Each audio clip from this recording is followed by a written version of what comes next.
Hey everybody, how's it going? It is November the 5th of November, 2020. This is Fandom Empire Live. I am your host, Sean, and joining me on this top 10 episode, that's right, we're going to talk about the top 10 TV shows ever.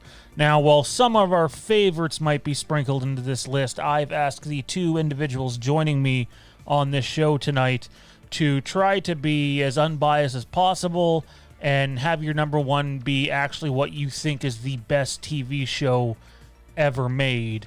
But you have to have seen it. You can't just be like, oh, well, because this guy said it is. It has to be, in your opinion, what the best TV show is, ever made was. And then after our top 10 countdown, we're going to have Mike the Mask Maker on, Spooky Clemente, and we're going to talk Halloween Hellfire.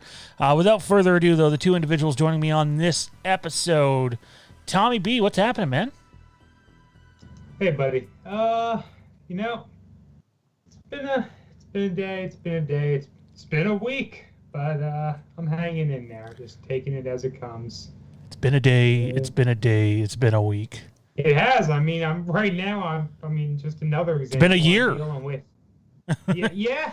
Well, I'm dealing with my microphone not being able to use that because apparently I got a kink in the cord or whatever. Maybe I can fix that. Maybe not. Maybe I'll have to go get a new one. So is it your XLR cord or is it the adapter piece? It would be the cord. I use a XLR female to 3.5 millimeter, whatever you call that, aux thingy-madoo. So. Gotcha. I get it. They're not the easiest things to get either. So. No, they are not. Do me a favor. Whenever you're not talking, though, keep yourself muted because you do have a lot of background noise with the earbuds. Also joining us on this episode, he probably thinks it's been a week and a year as well. One of the co-hosts of not only Rogue Sons, a Star Wars podcast, but the Imperial Remnant broadcast. It's Kieran. What's happening, man? Not too much. Been kind of a regular day for me, but yeah, it's been a weird year. Yeah. I loved that thing I posted this morning in the Fandom Empire Den, the slide going into the Sarlacc pit. I don't know if you guys seen that. Oh my God.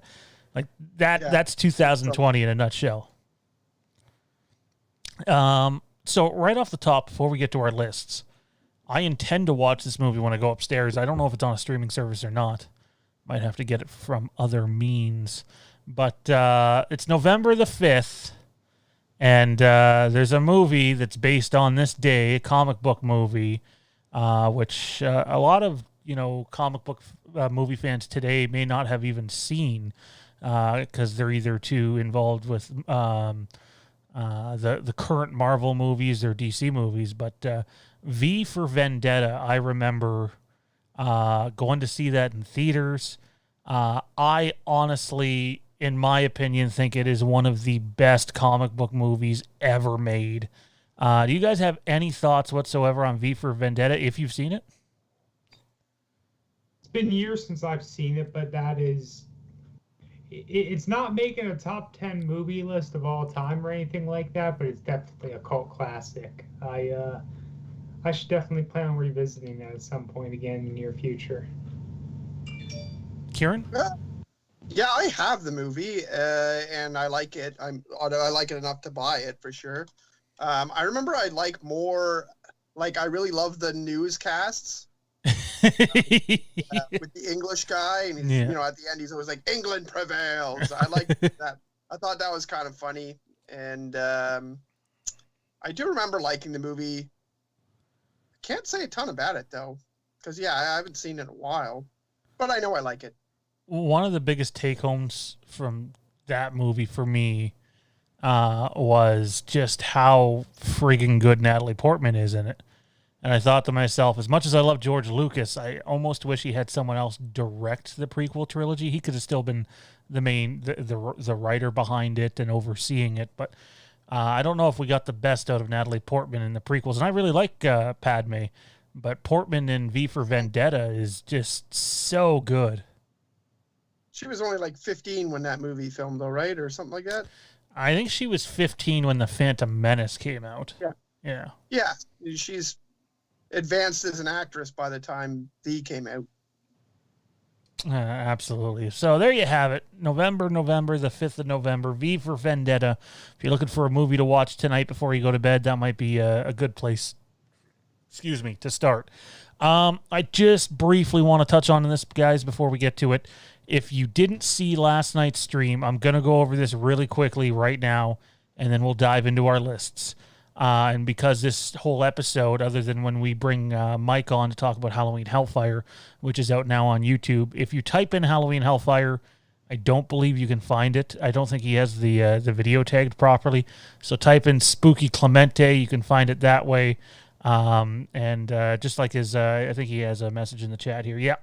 I don't know if any of our mods are in here tonight or not. I don't see either of them at this moment. But Mike, maybe drop a link in the chat, sir. Anyways, the Indiegogo campaign was a success. We ended up raising 102% of our goal, which is obviously incredible. Now, we raised more than that. We had we had 7 or 8 private donations come in too. So that number is probably closer to about 11,000 Canadian. Maybe 11 and a half. Hey, Frank, how's it going? Frank's here. He's just being quiet. So this was how it finished. This is what it shows up as right now. And for those of you that already heard this, I'm sorry I'm repeating myself, but I feel the need to. It says we hit 55% of our goal and 64 backers. The reason for that is 12 of the donations came from us. Now, they weren't our donations. People were having issues processing their donations. Guys like Matt Whitfield, Intel Wild, Travis Middleton. There was 5 or 6 people that we had to put their donations in for them. So they paid us via PayPal, and we put the donations in for them.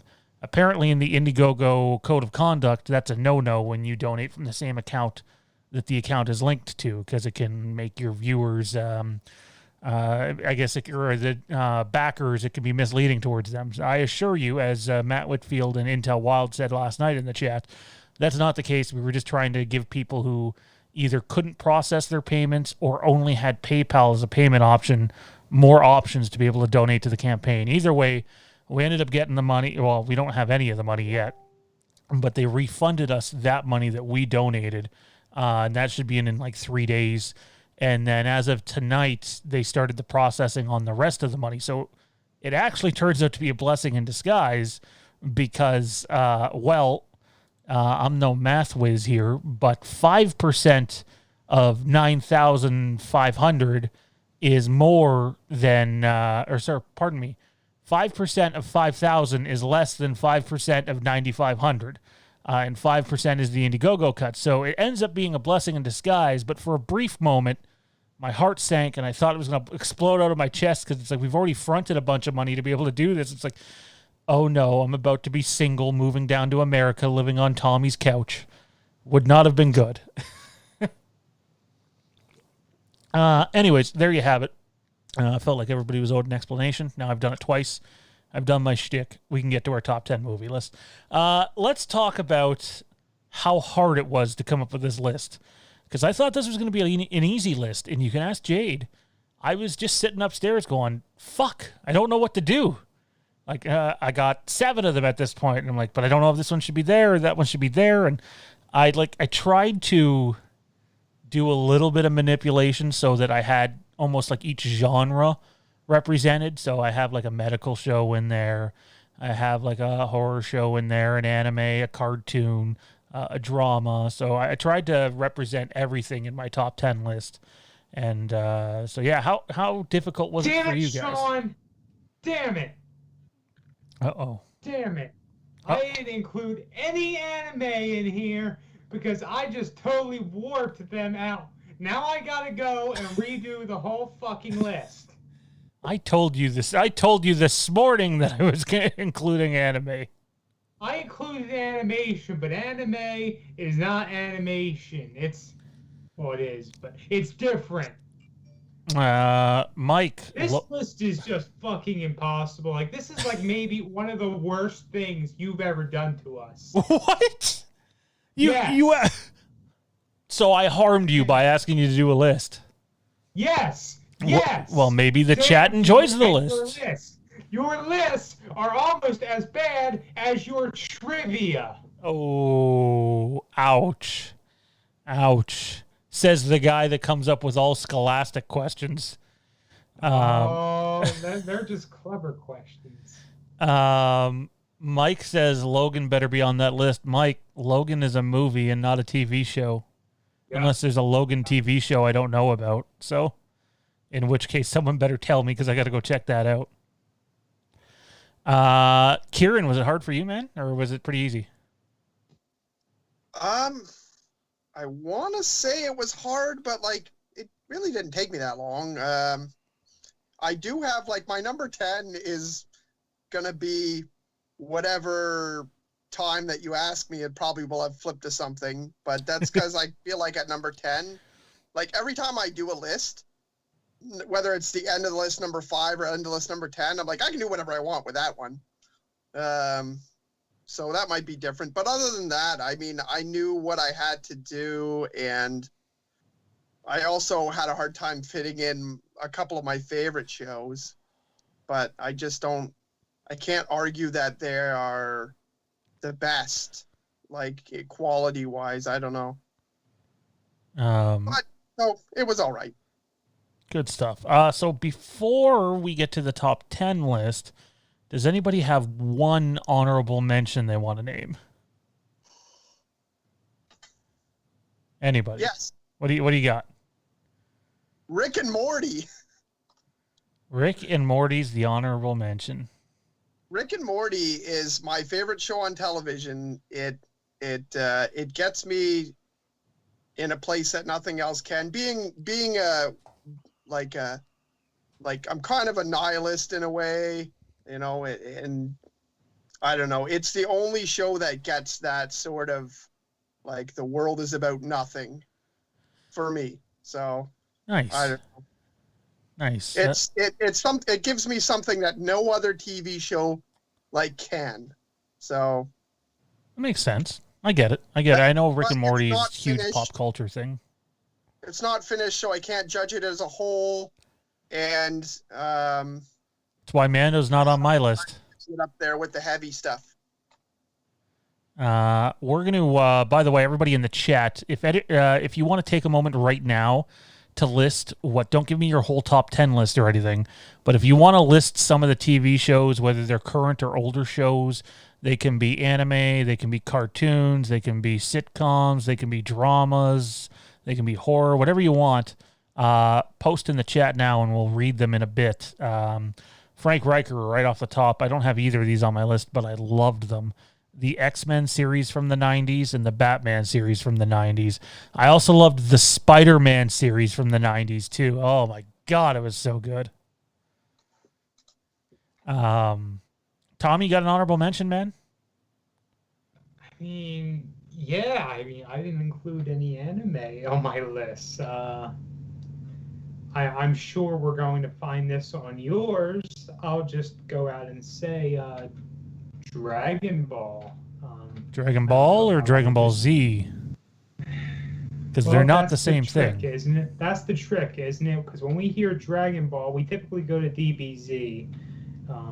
Some people like to just lump in the other series in there with that, but DBZ is definitely the cultural icon that everybody knows it for. Other anime that are much more cherished to me include Naruto, especially Part 2, and I could just keep going. Mostly popular ones, but I'm not going to do that because that's not what we're here to talk about. I get you. Plus, you were only supposed to name one honorable mention. Matt's in the chat. How's it going, Matt? Robert Sutton says he loves Prison Break. Kenny has a bunch listed there. I seen them earlier. Smallville at number 1. Will it pop back up?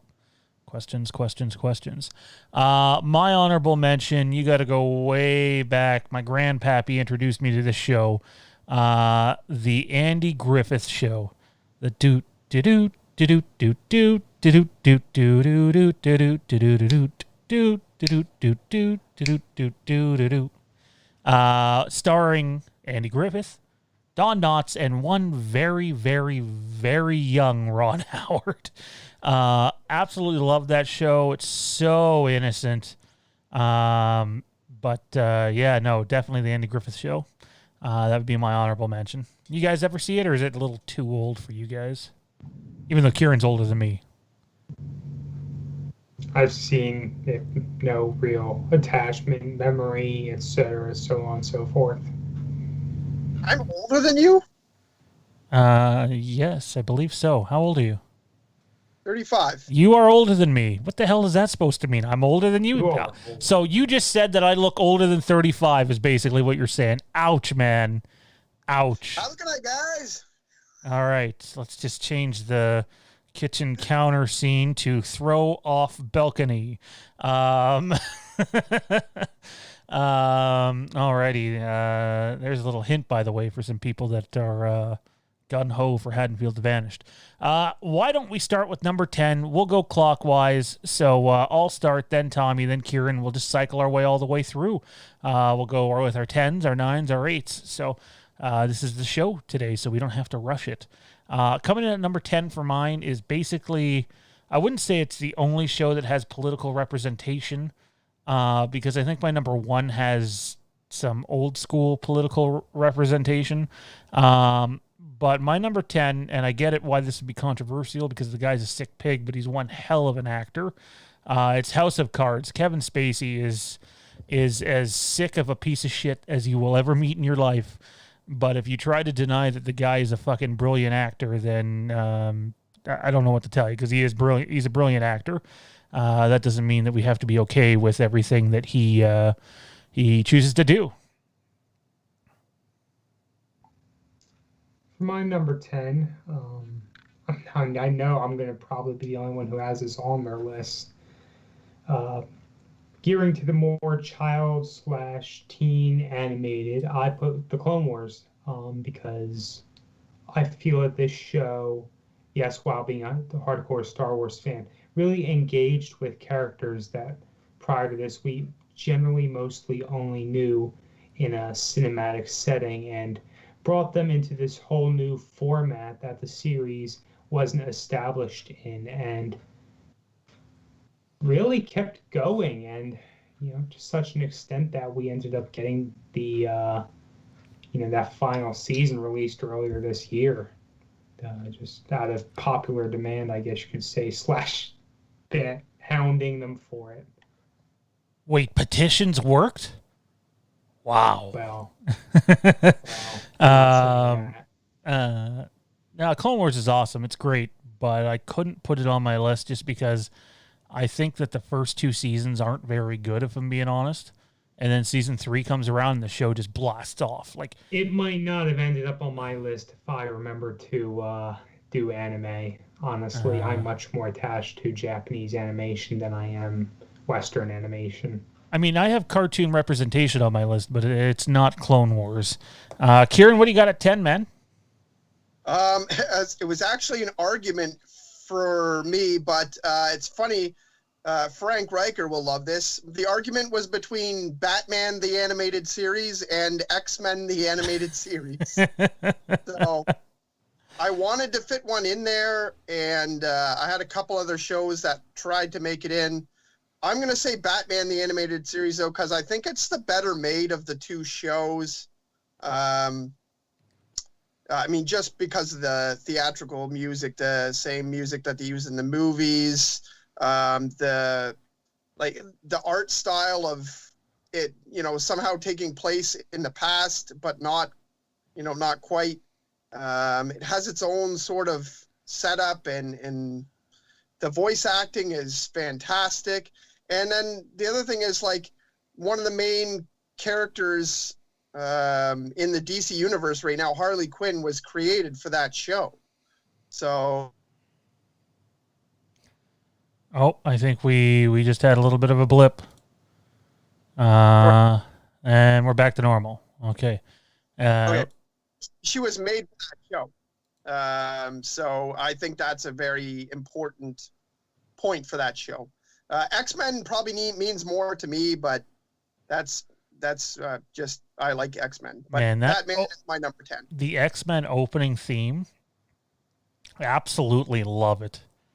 Absolutely love it. By the way, Kennedy, who, by the way, is our visual effects artist who will be on set with us next weekend. And not only that, when we were doing our recasting, Kennedy is one of the performers that got cast into the movie. So she's wearing multiple hats, just hanging out in the chat. She said, well, it was nice knowing you, Kieran, when I said the throw off the balcony bit. So...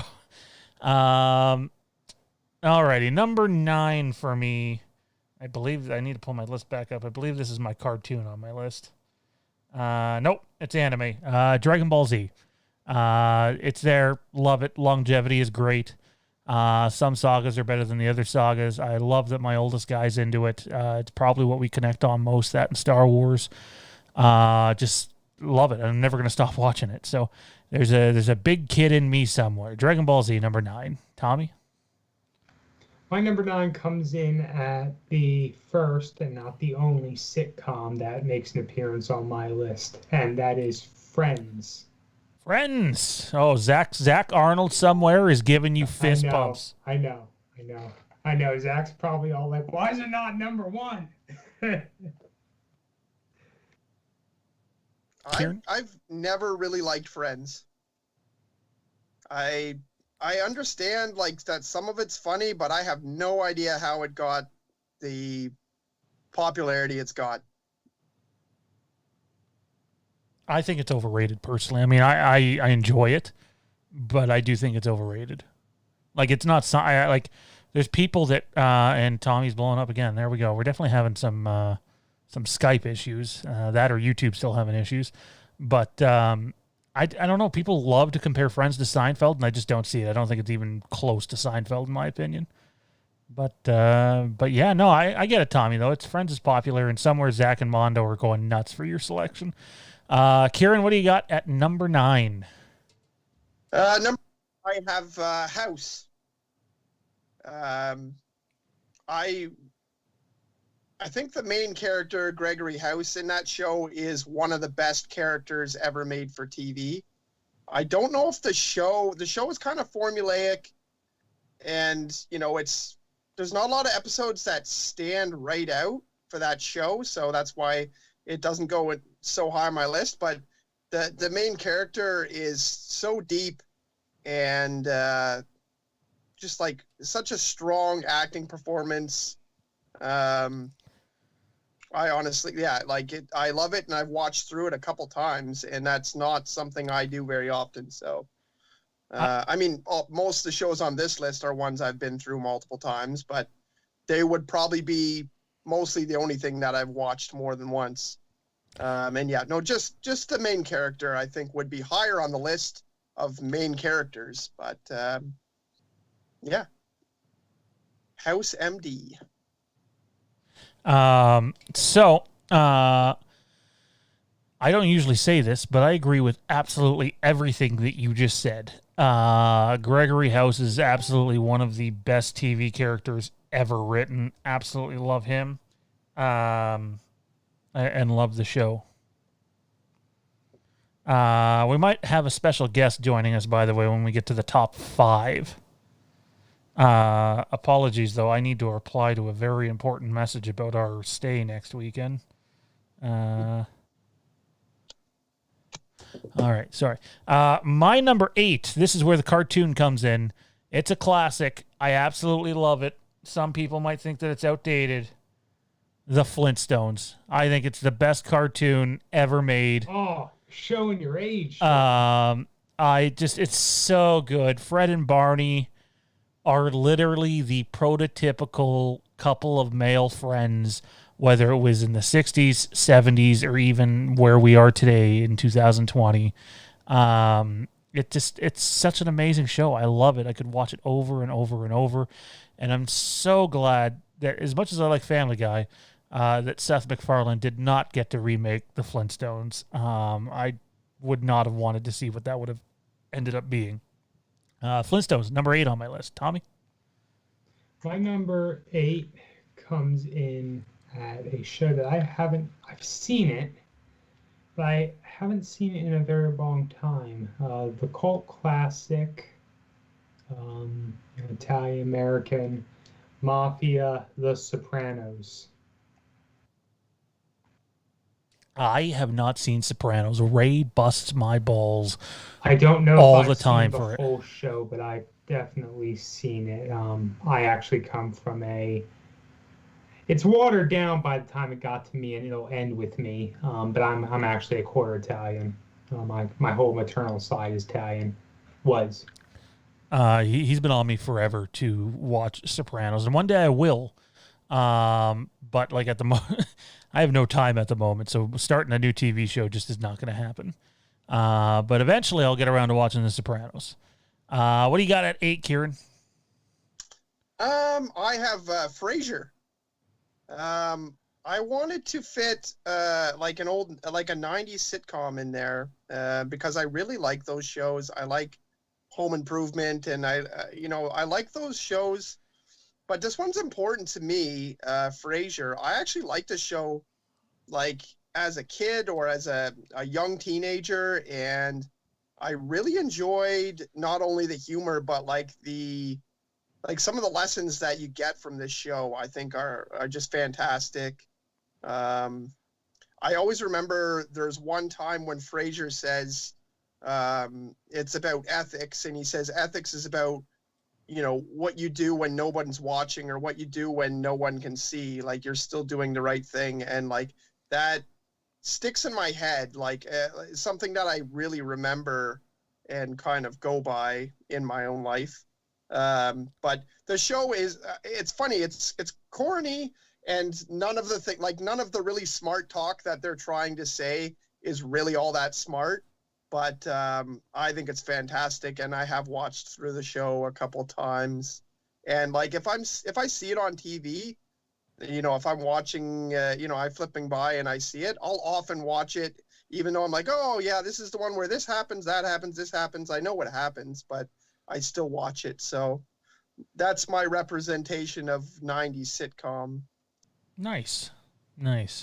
My number 7, it's already been said, is House MD. I absolutely love that show. Some of the cast turnover can be a bit much at times. I don't know if anything ever matches what the cast was in the first 3 seasons. And remind you, Chase and Cameron do hang around after that. Their just roles are not as big as they were in those seasons. Obviously, Chase ends up having a bigger role towards the end of the series. But at the end of the day, it's the House and Wilson relationship. Like from season 1 all the way to the end, it's just amazing. And Gregory House is one of the best TV characters ever written. What do you got, Tommy B? Number 7. 7, lucky 7. That's the number I was hating on. Remember, everybody gave me shit for hating on the number 7? Y'all are really making me wish I remembered House when I did my list, because I used to be hardcore into that show, but I didn't include it, so it's so good, man. It is so good. And Gregory House, the twists and turns all the way to the end game of the character are just great, but I just didn't give it the proper focus. I haven't seen that show in years. I put it for number 7, a show that I have seen more recently, partially because of family, who is very, very much a hardcore fan of it. I put Big Bang. Big Bang Theory? Yeah. Yes. I've never seen it, but I hear really, really good things. It's great. It's great. There's a reason the show went on as long as it did, and why it got the following that it did. There's a reason. It's great. Awesome. Good Big stuff. Bang's not on my list, but I do really like that show. Nice. I liked How I Met Your Mother, too. I mean, it started to get towards the end, but not on my list. What do you got at 7, man? I have CSI, Crime Scene Investigation.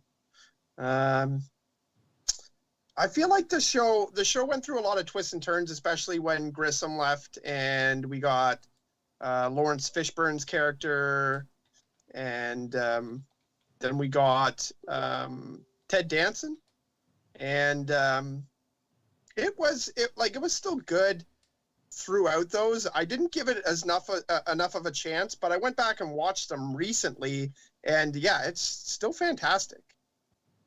Like it never really, it doesn't get bad. I just didn't accept it. But like the character, well, not only like the technical like the technical part of the show was like groundbreaking in my opinion. And there was so many copies of this show. I know there was shows that came before it about, the same sort of thing, but this show really opened up, and like I think 4 spinoffs.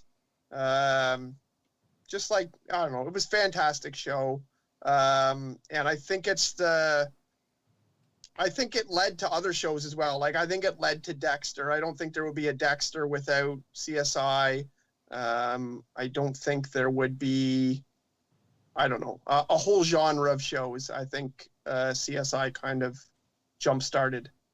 Yeah, it was huge back in the day. By the way, sorry, I have my Facebook Messenger open, and I gotta close that. I thought I only had it open on my phone so everybody can hear it when it comes across. Alrighty, Ted Danson. So when you say Ted Danson, the two things that come to mind for me, I know everyone's like, cheers, but it's not actually cheers. It's George Costanza in Seinfeld when he's obsessed about I want the Ted Danson plane. And him and Jerry are pitching the show, and he like at this point they're nobody, and George is comparing themselves to Ted Danson, and Jerry's like, we're not even on the network, and Ted Danson's a star. So that'd be one. And Curb Your Enthusiasm, the Larry David show, Ted Danson's character version of himself is actually really, really funny. What a dick. It's gold. It's gold. Alrighty, we're gonna do our number 6, and then we're gonna bring on a fourth person here for the top 5. All right, my number 6 is what, in my opinion, is the best comic book TV show ever made. It paved the way for Arrow and wow, Kieran just looked so annoyed when I said that. It paved the way for Arrow and Flash and basically all your Netflix shows. Without this show being as successful as it was in the early 2000s and having the run that it did, I don't think any of these shows exist, much in the way I think X-Men and Spider-Man opened the door for comic book movies to be blockbusters. I think Smallville did that for comic book TV shows.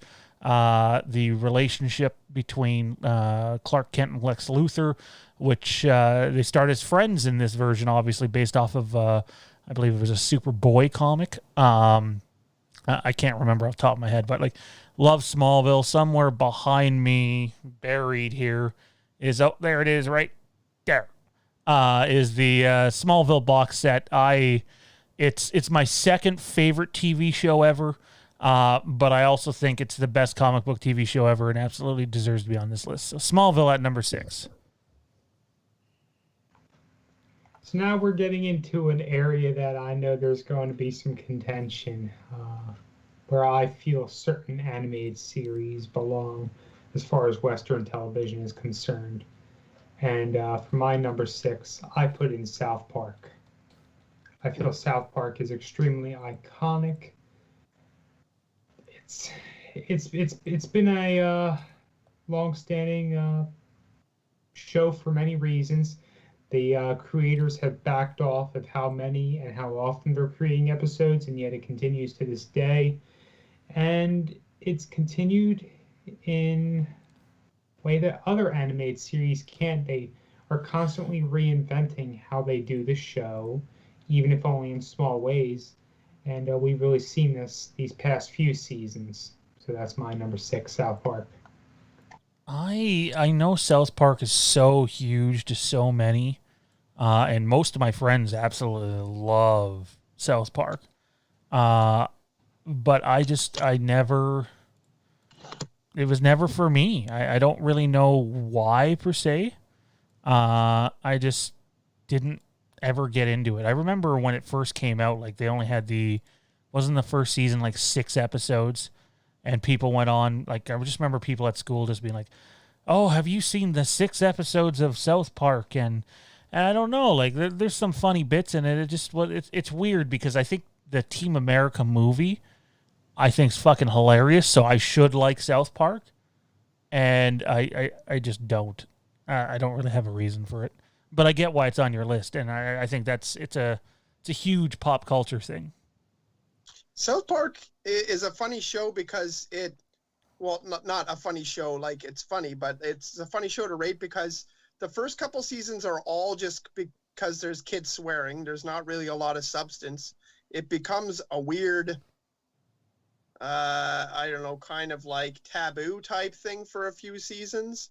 But once they start doing like real life situations and they start parodying, like real things, I think probably around season 7 or 8, they just really strike gold for a while. Like, it is really good. And like most recently, the pandemic special was like really good. Nice. But anyways, my number 6 is actually another cartoon show, The Simpsons. The Simpsons, if you're my age, which is really old apparently, You say you're 35, bud? It weaved itself into every conversation I had as a teenager. And not just me, but like everyone. We all spoke in Simpsons. Like, whatever. If you did something good, you're like, oh, everything's coming up Millhouse. Like, everyone said it. Everyone, like, everything that they did was like, they were all lines that just like weaved themselves into conversation for my entire generation. And I mean, it's funny. It's a show that had an amazing season 3 to 12 that has changed. Like, it's held on for like, I don't know, what are they, season 30 now? And it's because the show used to be good 20 years ago that it's still on. Because it's not really that great right now. It's like, there's not really... Thank God. I was waiting for that. Tommy B, literally, him and I this morning, when we both finished our morning shifts, had a discussion about The Simpsons. And I said to him, he's like, oh, I love The Simpsons. I'm like, The Simpsons are fucking terrible. But if I was to do a bit of a dive into it, The Simpsons used to be amazing. I love The Simpsons, and it's basically exactly what you just said. The first 7 to 10 seasons of that show, maybe even a couple more, are just fire, absolutely fire. But after that, you want to talk about a show going downhill? That is a show that has extended its stay way too long. But now they're owned by Disney, so you're probably going to get new episodes every single season or every single year for a while now. And my opinion on what happens when Disney gets a hold of properties more often than not. So we won't get into that tonight, though. Tommy B sent in a super chat from Intel Wild, a little bit of a creepy one. Tommy B, I see you. Not sure how I feel about that. Tommy B's still waiting on his pimp hat. One moment here, guys. I am trying to bring in a guest. I know the audience has been waiting for us. By the way, everyone, you guys have been waiting for us to have people on that are in Haddonfield the Vanished. Well, not only does Tommy do a voice in it, or will be doing a voice in it, Kieran right here is playing a police officer named after our very own Intel Wild. So Kieran is playing a police officer named after our very own Intel Wild, and all I can tell you is Kieran is preparing for one hell of a filming sequence in about, oh my God, in a week. That's scary. In a week. Oh, it's going to be something else. But without further ado, if I can remember how to do this. There she is. We'll see if we get this okay.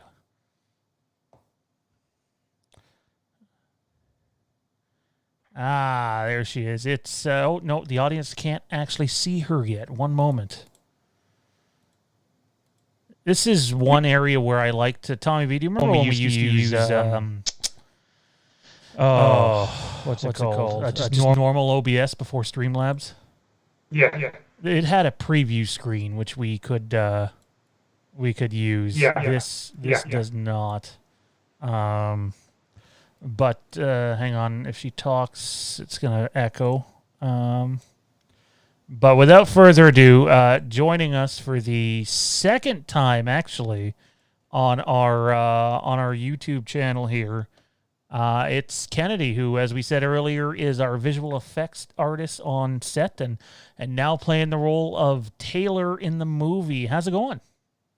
Good. How are you? We're good. Actually, we have we're going to be filming a scene tomorrow morning, guys. 2 of them.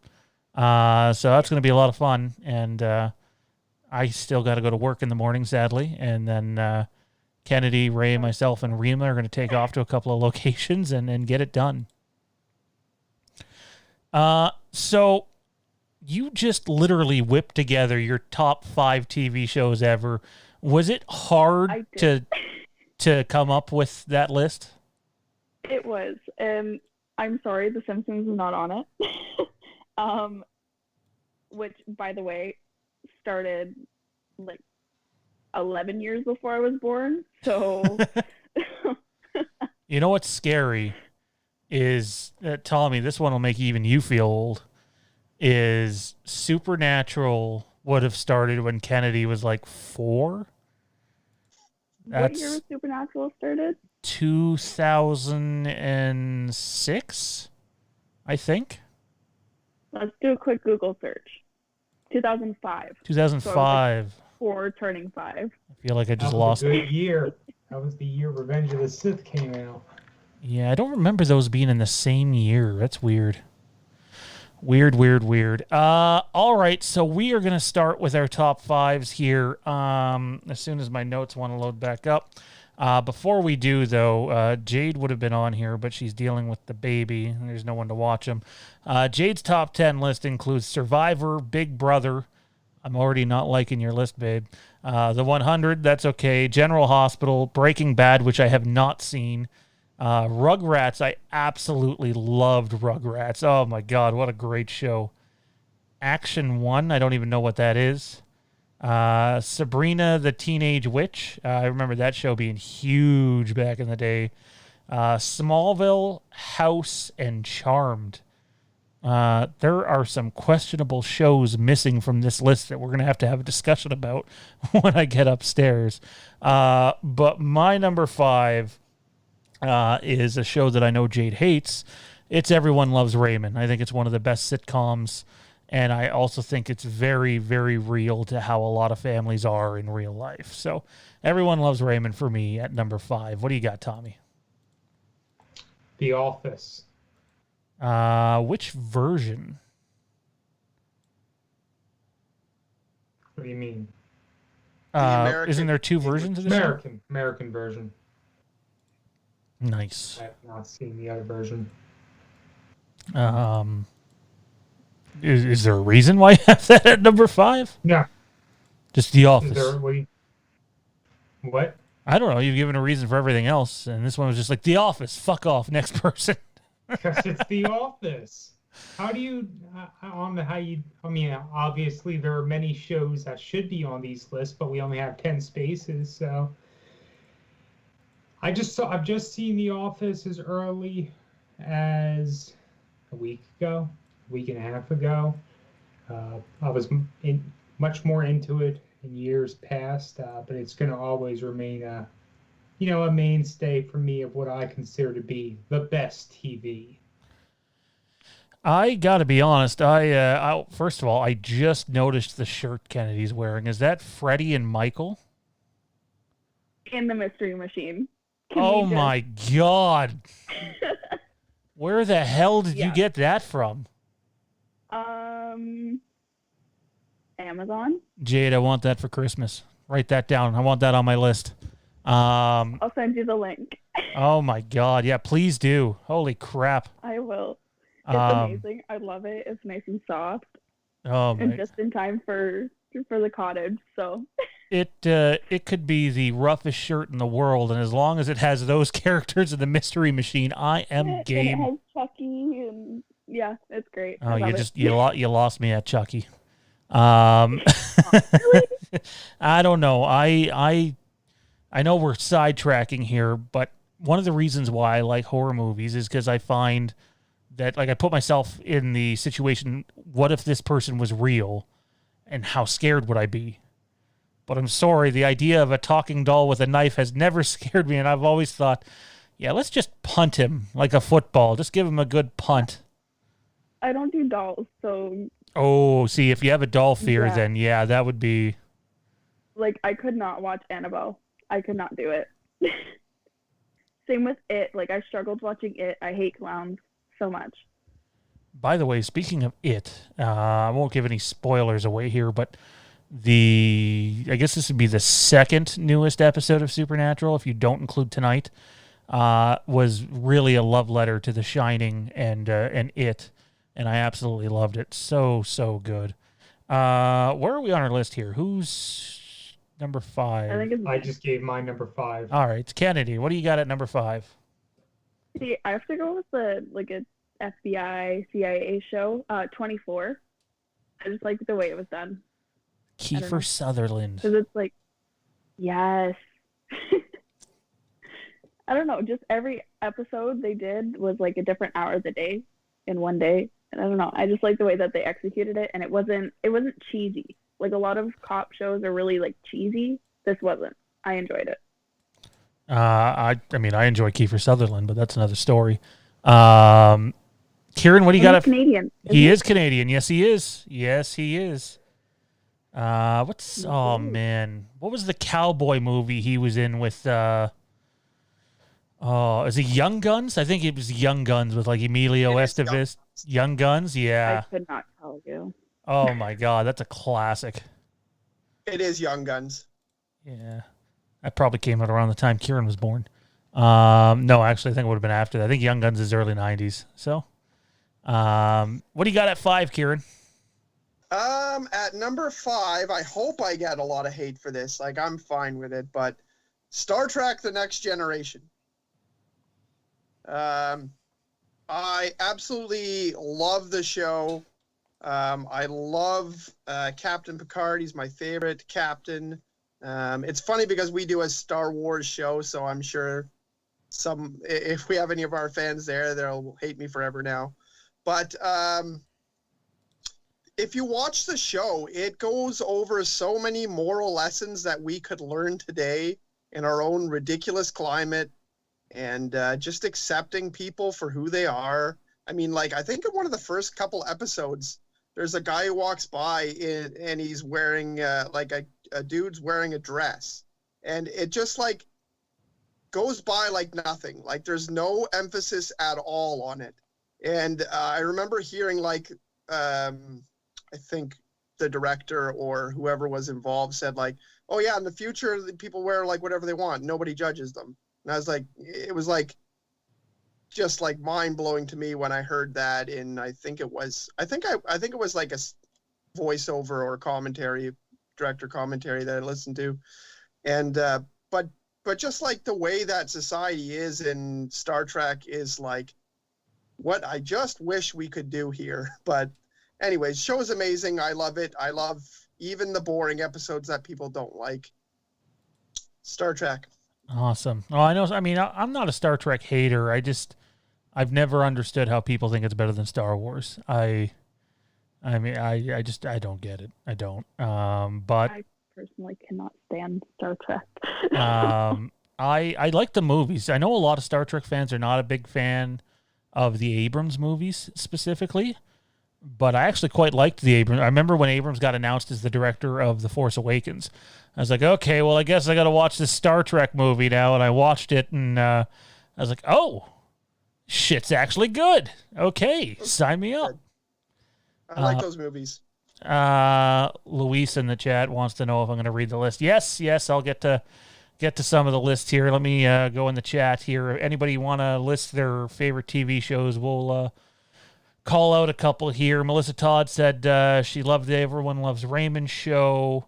Jade and Jesse were going back and forth about, Jesse had Roswell. Jade loves ghost hunting shows, that I do know. We just watched Someone commented, Jade, a haunting. That's a good title of a movie, I'm assuming. We just watched the first season of American Horror Story. I've seen most of them and really didn't like them after the first season. And I hadn't seen them in several years. And I really liked that first season, but towards the end, it's just like, okay, now they're just making this shit up as they go, trying to make it connect, and it kind of lost me. Luis, I'm trying to find your list here. I'm not seeing it. It's possible the whole chat is not showing up for me. Oh, there it is. Actually, I made note of this because this would be an honorable mention for me. Luis says Married with Children at number 1. Al Bundy has got to be one of the most memorable TV characters of all time. I don't know if Kennedy or Tommy are old enough to remember much about Married with Children, but oh my God, the show definitely... I've seen it. I'm not attached to the show enough to make it get on my list, but I'm certainly more than aware of it and appreciate the show. I don't know, like, I don't think, especially the earlier seasons of that show, could air in 2020 as a new show. Some of the things that Bundy says would not be, I mean, it's not All in the Family bad, but it's, there's definitely some comments about women that would never, ever make TV today. Just no chance whatsoever. But all things considered, I really do like the show.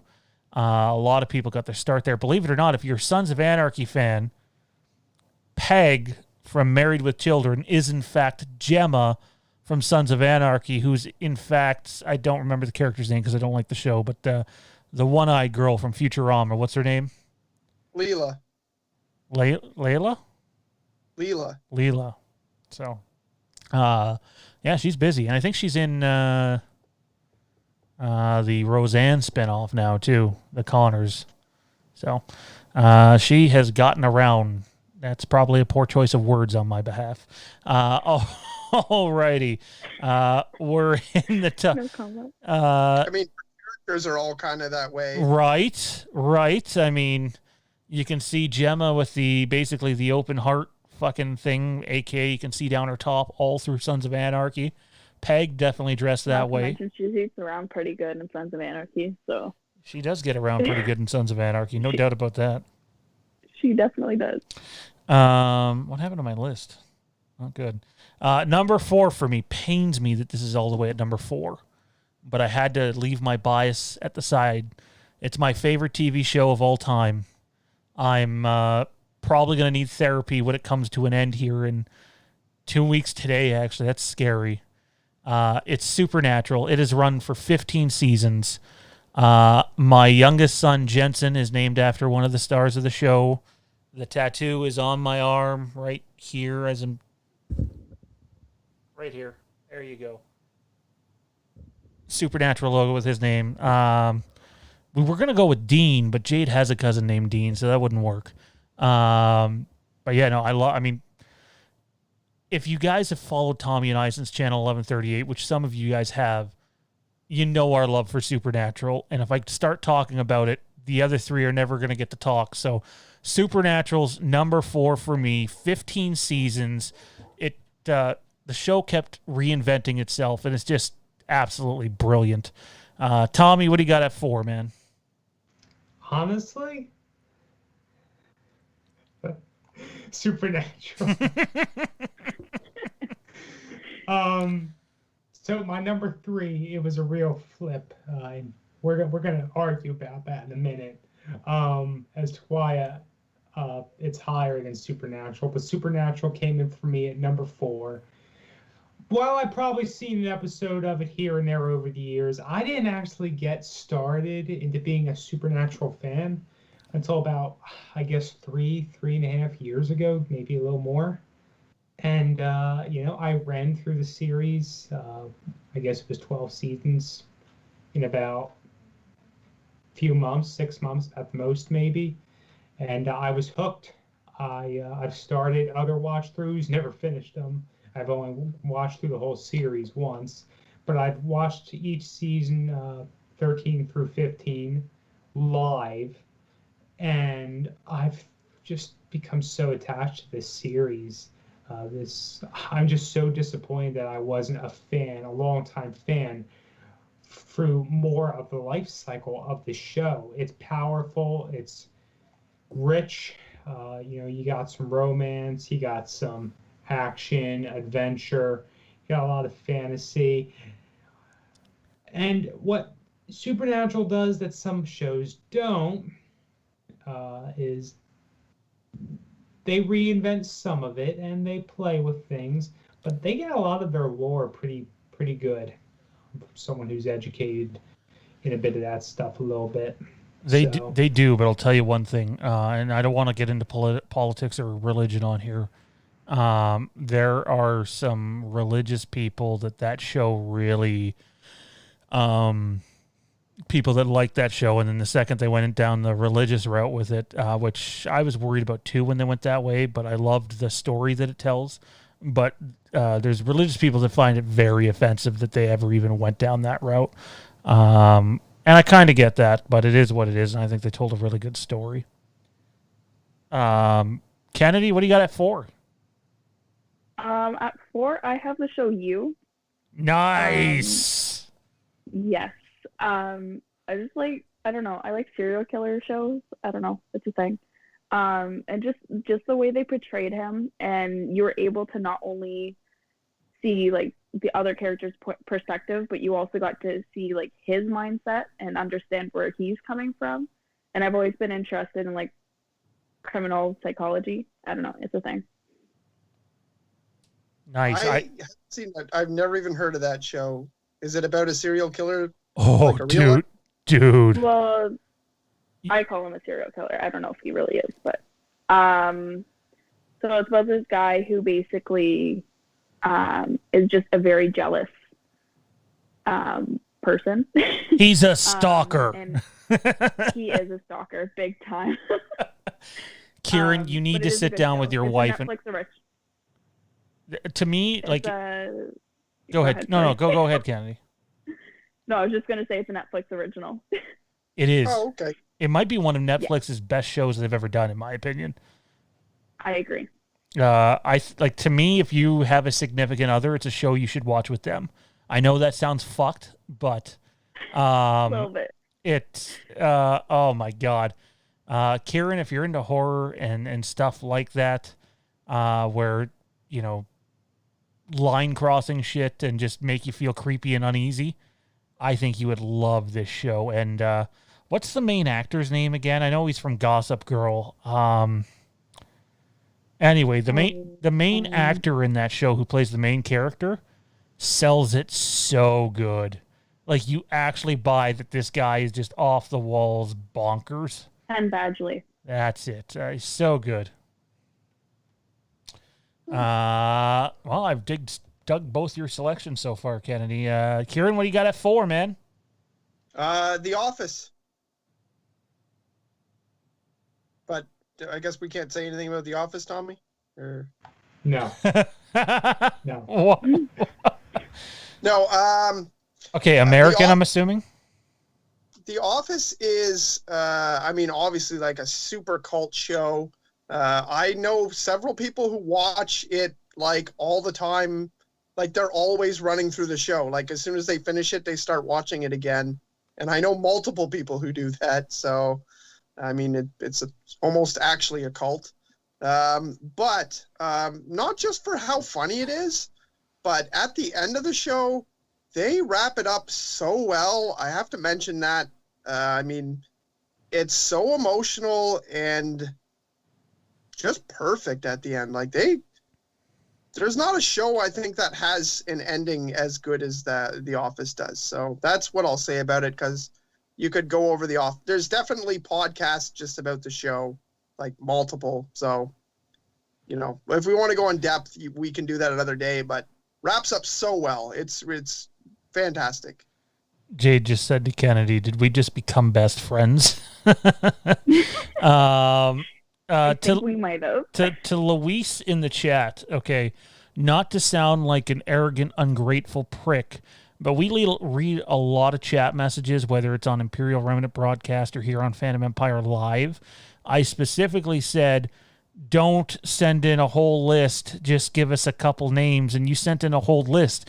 If you want your whole list read, then send in a super chat and we'll read the whole list. Otherwise, you don't have anyone to blame but yourself, so don't get mad at Mike. All right, podium time, top 3. Coming in at number 3. That was your question. Before and after, yes. Bloody hell, sorry. Number 3 for me, Robert Sutton mentioned it earlier. Robert, I don't know if you're still here, man. Sons of Anarchy. I know it goes downhill a little bit towards the end. Seasons 5, 6, and 7 are but my God. Even season 3 was kind of, I enjoyed it, but it wasn't as good as the others. You know what I mean? Everyone says season 3. That's the one where they go to Ireland, right? Yep. Yes. Well, fake Ireland anyway. Everyone says that season 3 is the kind of lull. I thought that season 3, I was all for it because I liked the search for Abel with the way season 2 ended. And I agree with that. I love the way season 3 ended because it totally got me when I was first watching it. It was like, oh fuck, he's a rat. He actually ratted, that son of a bitch. But I don't know. I can see where it starts to slip in season 3 a bit. But for me, it was really season 4. I don't know. After they went to prison and came out, the show had changed a bit. And, I mean, I also love Opie. So once Opie stopped being in the show, I was I'm so mad. Not very happy. So. I was yelling at my TV while I was watching it. It was bad. So. Coming in, oh no, sorry, I almost skipped all 3 of you. Tommy B, number 3. You've tried to get me to watch Sons of Anarchy before, but I haven't seen it. I think you would enjoy it. You do not have to. I hate when people are like, you have to be into motorcycles to enjoy Sons of Anarchy. I don't believe that at all. I'm not a motorcycle guy at all. Fact, the actor that played Clay hates motorcycles, hates riding them, and he's one of the main characters. So, you know what I mean? Yeah, there's a lot of the actors in the show that didn't know how to ride before getting casted, so they had to actually... Honestly, I had no idea that knowledge of motorcycles was a central thing of this show. Well, it's a motorcycle show, right? Many of the members are also Hells Angels members. 2 of them. David LaBarba, yeah, that's one, and then the big guy, what was his name? He's in the later seasons. Long hair, guy looks like he could rip you in half. But I mean, from everything I've ever heard about this show, I've always been under the impression that it's not a show for motorcycle enthusiasts. It's a show. I mean, is this the same effect as to a non-NASCAR fan listening to NASCAR over the radio, or what? No, I don't. There's some people that think that you have to be into the whole gang experience or motorcycles to enjoy the show. I'm not really into either. And to me, the part that got me was you're following a father who's torn between his love for the club and his love for his children. And it's really the balance of the show from beginning to end. And it's one of the shows where like you're following the main character, and I won't give spoilers away, Tommy, but where like I love Jax as a character, and then he started to make some decisions in season 5 and 6 that, like, for me as a dad personally, I hated, and I really started to turn on the character. But to follow that journey from where he starts to where he ends up, and then where it finally ends at, it's a really good story. I like it, and I think it's absolutely worth watching. And it's not like you're watching, I think it's 12 episodes a season or 13. It's not like it's 24 episodes a season. Alrighty. What do you have at Tommy? Was that your 3? That was my 3. That was your 3. What do you have It at can't 3? be my 3 if I've never seen it. Damn it, Tommy. Fair point. This is where we're going to have issues, I foresee. I actually felt bad personally putting this above Supernatural, but I did. Number 3, I put The Simpsons. Well, everybody, that's going to do it for Tommy B on today's show. Tommy B, where can everybody find you at next time, man? No, hey, dude, it's all subjective. I get it. I think you're wrong, but I get it. I'm one of the first people to admit that The Simpsons, over the years, it has waxed and waned. And honestly, as far as the Sunday night new cartoons, it's not what I turn them on to watch anymore. I will watch it, but I like Bob's Burgers more. That's what I go to watch, my wife and I. But I still enjoy The Simpsons. I get a few episodes a season that I really, really enjoy. But it's a far cry from what it once was, unfortunately. And I do have a little bit of hope that one day things will get a little bit better. Not as better as they once were, because series go on and on and on. But personally, it's a cult classic. There's a reason it's one of the biggest staples in pop culture. I mean, you can show side characters like Krusty the Clown or Ralph, and people are going to know who they are, and they're going to have meaningful connections with them. So that's one of the reasons why I put Simpsons at number 3. We are no longer friends. I'm not sure we ever were, but we're definitely not friends now. Well, I guess I'll just go fuck myself then, Tommy. Alrighty.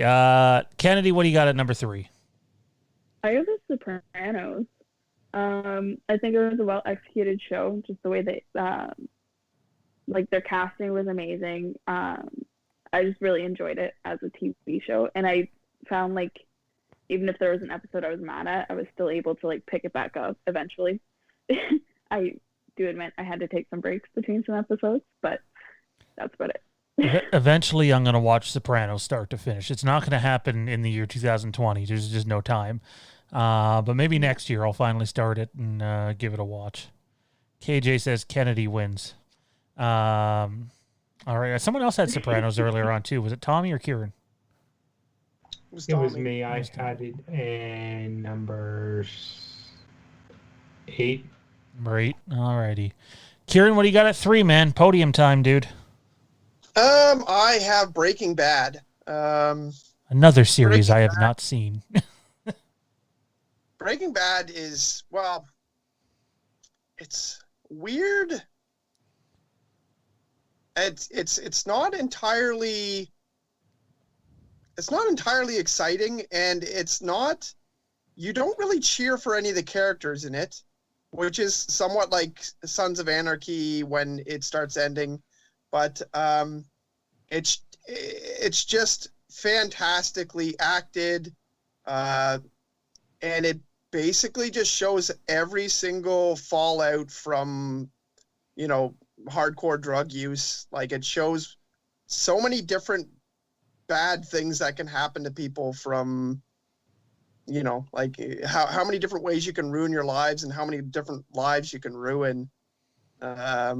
Dealing drugs and making drugs and stuff like that, which, I mean, that's not really, I'm not saying that's my opinion on everything, but it's funny because bad things happen constantly to all the characters. You're not even really sympathetic for them very often.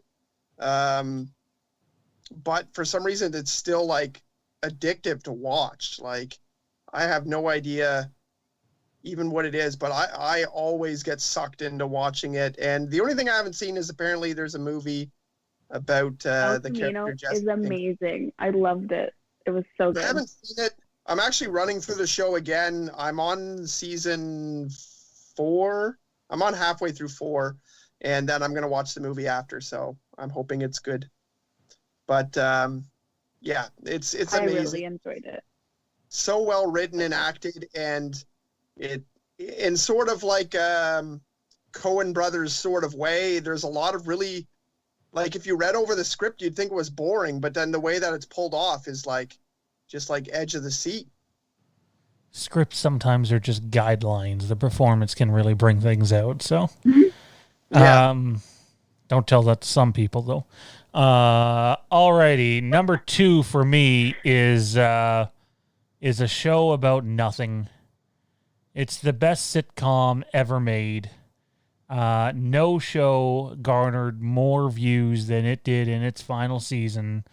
They were offered $100 million to do season 10. This is all the way back in like the year 2000 or 99. And Jerry basically said, no, I'm done. And the cast was cool with it too, because the show, well, I love the later seasons. The stories start to become a little more far-fetched, and I think they'd done everything that they thought they could do. But Seinfeld, from beginning to end, is just priceless. I've watched through it at least 5 or 6 times, and I'll probably watch through it 5 or 6 more times. It's, she had man hands, dude. Absolutely love that show. It's absolutely great. And George Costanza, for my money, him and Kramer are probably 2 of the best TV characters ever written. So Seinfeld's my runner-up. Nothing. Pure silence. You can literally hear something drop. Seinfeld haters, damn it. Oh, no, I like Seinfeld. I actually, it was an early thought to be put on my list, but it slipped off pretty quickly, to be honest. But Kramer, I wish I was Kramer. Kramer is the person I wish I was. Oh, my God. That guy his life is an adventure. Oh, my God. And, yeah, it's funny because it's a show that you can say, like, oh, my God, that episode was hilarious, but you don't laugh out loud. It's always the situation, and you're like, oh, my God, this is like, how could this happen? And everything joining together at the end of an episode. There's lots of super quotable lines in the show, so I think it's a great show, but just didn't. It probably would be like number 15 for me or something like that. I'd say that's where it would have got pushed to. Ouch. All right. I'm thinking we need to do a Fandom Empire live. Maybe not the day of because of obvious placements. But I think we should do a Fandom Empire Live special of Festivus where we air the grievances. Oh, God. Tommy's list wouldn't end. I have many grievances against Sean that need to be aired. We could just have a grievances episode. Yeah. Exactly. That's exactly what it would be. Tommy would just be like this for the whole... We all know that Johnny did not beat me in the first ever Death Watch. He lost. He took too long. So, I mean, that's one right there. Can't even see what that's. I can't read that shit. I can't read that shit. Says Tommy sucks. Oh.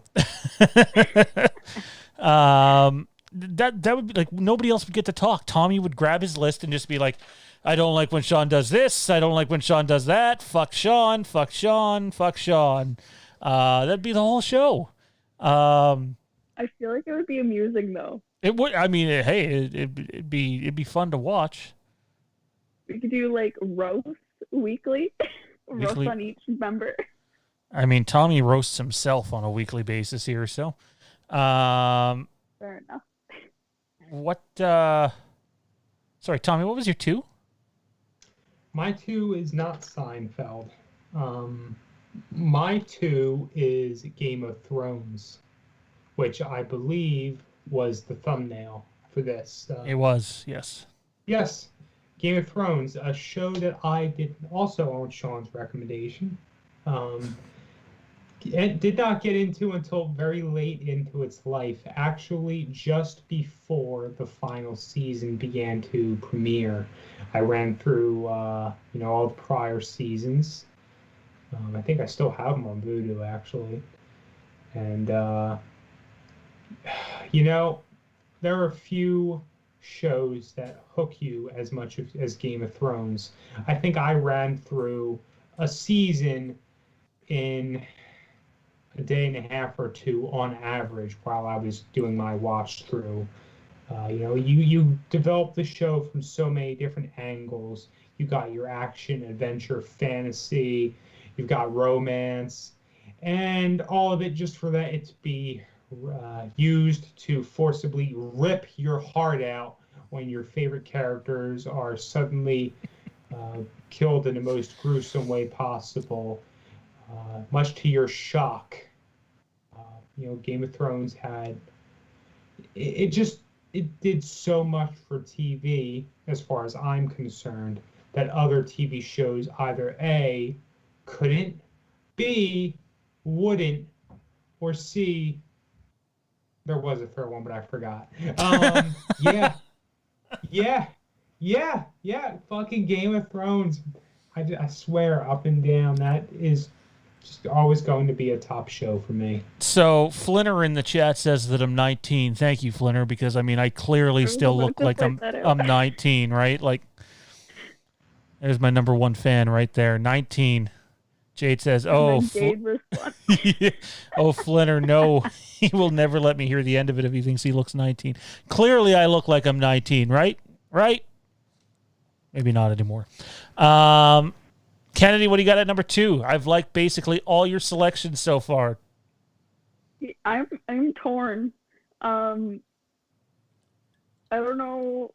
Okay, between Supernatural and Breaking Bad, they're both amazing shows, but I'd have to go with Breaking Bad for number 2. Just the way it was executed, and honestly, I don't think the show would be as good as it is if they had different leads. I think that their cast is amazing. And just, like I said, the execution of the show, just everything about it I enjoyed. I've only watched like 3 episodes. However, is annoying, but I've only watched 3 episodes of Breaking Bad, and I couldn't get into it. I'll give it another shot at some point in time because the first couple episodes, the storyline is slow, but it does pick up. It gets really good. Kieran, what do you got at runner-up, man? My runner-up is Sons of Anarchy. I guess in a way I like it for the same reason I like Breaking Bad, which is that the characters in it are people who do bad things, and it doesn't romanticize it, is what I mean to say. Like, it doesn't, like, they're not running around killing guys and then, and doing all sorts of illegal shit, and then you're like, yeah, these guys are awesome. Like, I feel like I'm like, man, like, these guys are like shitty people. Like, what's gonna happen to them though? And then I do feel bad for a few of the characters, but like, it's kind of like it's, I don't know, it's a look at interesting type people who, I mean, you could fantasize that you were, but you never would. Like, I would never do things that they do, but then it really gives you an introspection of like, or it really gives you a view of like what it would be like to be this type of person, and like all the shit and fallout from the things that they do. And they're always trying to be, like, well, if we do this, then the club will be good. The same thing in the same way that Walter is like, okay, well, I think I have it done now. Like, I'm just going to make the drugs, but I'm not going to sell them, and nothing bad will happen. And then shit happens to them. And you're like, there's no way getting away from this. Like, you've done bad things and they're not going away. Like, you're not going to be able to fix it. And Sons of Anarchy is very much the same. You kind of feel bad for the characters, but you're like, that shit is going to come back to you. And it's very interesting. And I know I stayed up till about 2 a.m. a few nights where I had to work the next day with my wife, and we're like, oh, well, we'll stop there. And we're like, no, we got to watch another one. We got to watch another one. We got to find out what happens. The cliffhangers are so ridiculous in Sons of Anarchy. Every single episode ends with, you want to see the next episode right away. Every single one. It's so binge-worthy. Probably the only difference between Breaking Bad and Sons of Anarchy is there's not as many cliffhangers, but yeah, like almost like every episode ends with someone died, or someone just found out a secret that someone else has been holding on to forever, or just something crazy. Also, something you didn't mention, Marilyn Manson in the prison is really funny, having him in as an actor. I thought that was hilarious, and it was like amazing. I thought he was good, to be honest. I was worried he wouldn't be, but he was really, really good. I thought he was great in that role, and I mean, I thought he was one of the better parts of that Marilyn season. Manson fan, but my best friend was like a fanatic of his, so I do know a lot about Marilyn Manson the person. So I thought he was going to be fine. Nice. Intel Wildin with a super chat. Congratulations to Fandom Empire for meeting and exceeding their budget on the Indiegogo campaign.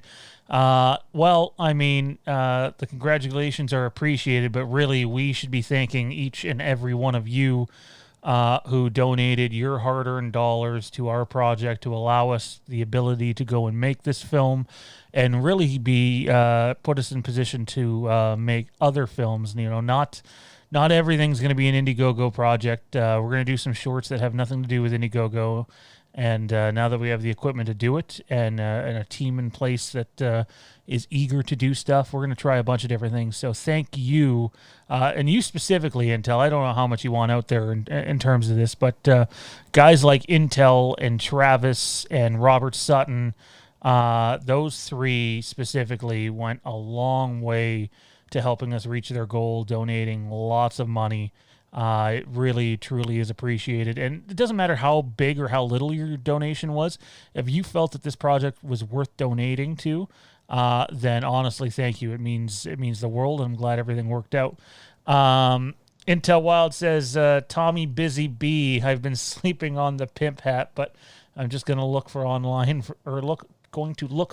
for something. He's obsessed with getting you that pimp hat, man. The problem is once you get the hat, you got to have the jacket and the cane. You can't have the hat without the jacket. Stop. We got to get nice the cane. Feather coming out. Oh, like for sure. Absolutely. I would love to see him on here with the hat with the feather. All I'm thinking about is Kramer when he's walking down the street in that coat and the hat and the feather and he's doing the head bob thing. that Technicolor dream coat. Yeah, it's so good. My number one is one of my favorite TV shows ever.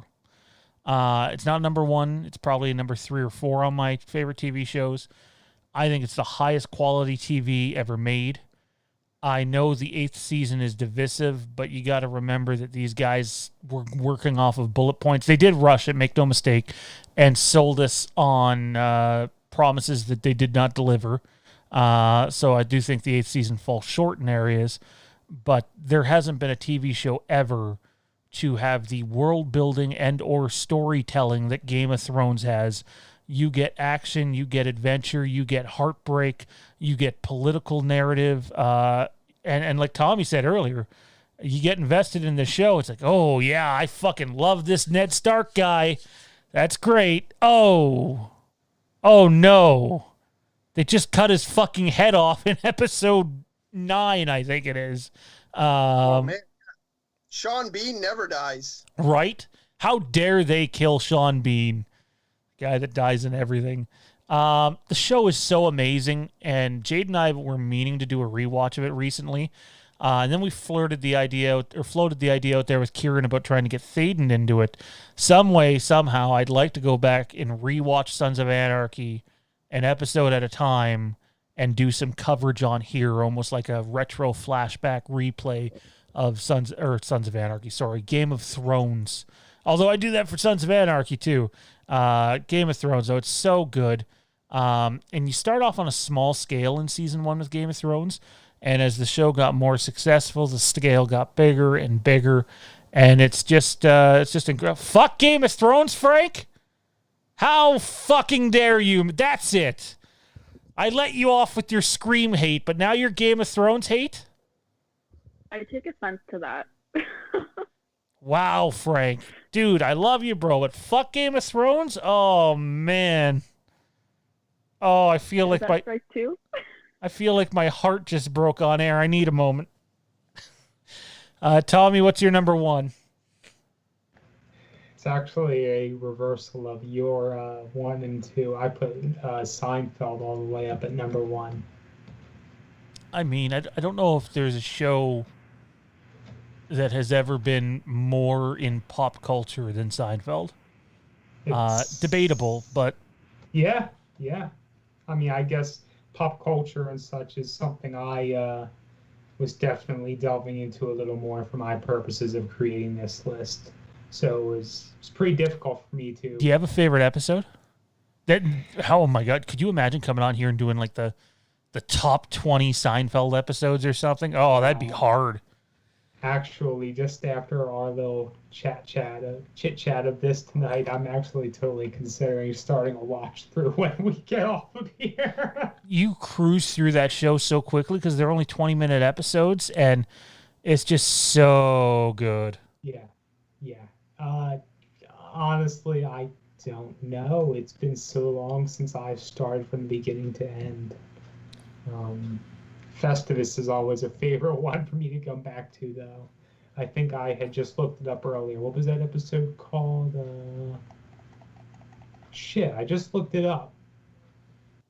Whatever. 1 second, I don't Tom. remember what my favorite episode is, but I know my favorite part is where Kramer's talking about driving the bus and fighting Frank. off some criminal. And he's like, I kicked him out and he got stopped. He's like, you were making the stops? And he's like, people kept ringing the bell. And oh my God, the way Jerry and George are just sitting on the couch in the chair listening. You kept making the stops. And he's like, yeah, I was driving with one hand and fighting them off with the other hand. Oh my God. Oh, so good. People, if you haven't given Seinfeld a shot, I know it's not for everybody, but just give it a shot. And if you're starting from season 1, I'm telling you, the first 2 seasons are probably the worst 2 seasons of the show.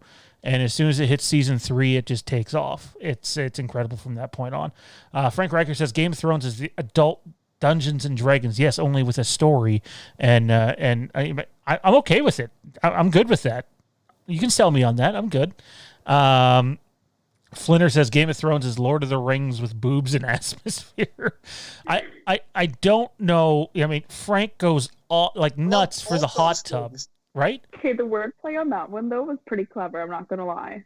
It's an inside joke here on the channel. Uh-oh. Yeah, Halloween 2, they have the hot tub scene. It's one of Frank's favorites.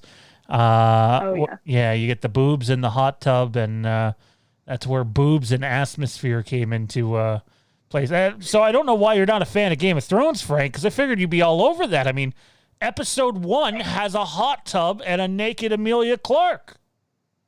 Like, I figured that would have sold Frank, but I guess not. I do think sometimes the sexual content on Game of Thrones is a bit much, and this is coming from a dude, but at the end of the day, it's just such a good show. Tommy B had Seinfeld at number 1. We know what Kennedy's number 1 is. We're going to let her say it anyways, though, but it's one of the reasons why Jade and I are going to be really, really good friends with you. What's your number 1? Tommy, too, apparently. I don't think you're going to guess this. Actually, you might. I put Sons of Anarchy as my top TV show. Whoa! Time out! Didn't you weren't just... expecting that one. Hang on. Didn't you say that you were deciding between Breaking Bad and Supernatural for 1 and 2? What? Sorry, my headphones just died. Oh my God, you actually sound way better now than you did before. Yeah, what just happened? Like, tremendously more clear. Okay, sorry, what did you say? What were you expecting me to say? Oh, I thought you had said you were trying to decide between Supernatural and Breaking Bad for your number 1. And now Supernatural's not even on your list. No, Sons of Anarchy is like number 1 always. I can live with that. But I don't know how Supernatural got voted off the list. I don't know how that happens. I changed my comment. I don't know. I really enjoyed Sons of Anarchy. I just didn't like even the fact that they had more, like they had quite a few Hell's Angels members, which made it more relatable to kind of real life biker gangs. Once Opie left, though, it was not good. Opie was a lot of people's favorite. Good. I just was a little bit angry. Is there a character you hated on that show? Tara, honestly. Oh no, you're pro Gemma over Tara? No. Here's the thing. Gemma from the beginning is just Gemma. She is what she is. Her character pretty much stays the same. She causes shit the whole time, doesn't really change a whole lot. Tara, however, gets manipulated by Gemma, and you see she's like this nice like doctor at the beginning, and then she just progresses into almost like overstepping in the club kind of thing. I still think at the end of the day, Tara was just trying to do what was right by her kids, and she kind of gets fucked over by Gemma there at the end. I do think that Gemma did have a big part to play. Like even when, for example, one of the adult film girls, the strippers,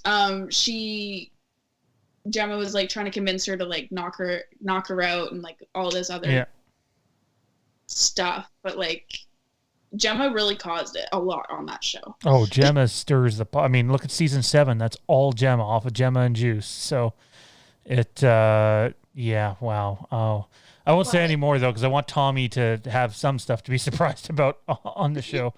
Was Opie your favorite? It's a process bitch, so I'll give her that. Was Opie your favorite? He was.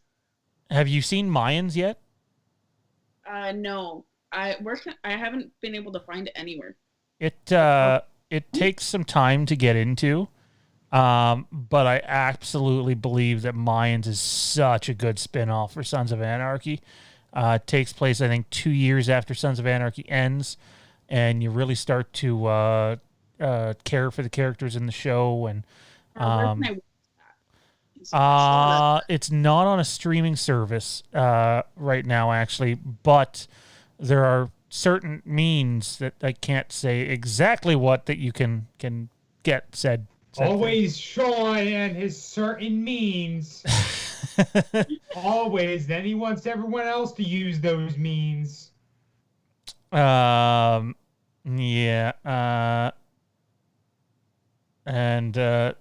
Yeah, I don't know. Yeah, Mike Easy on the F-offs too, dude. And Kieran's back. He was there, and then he was gone, and then he was there, and then he was gone.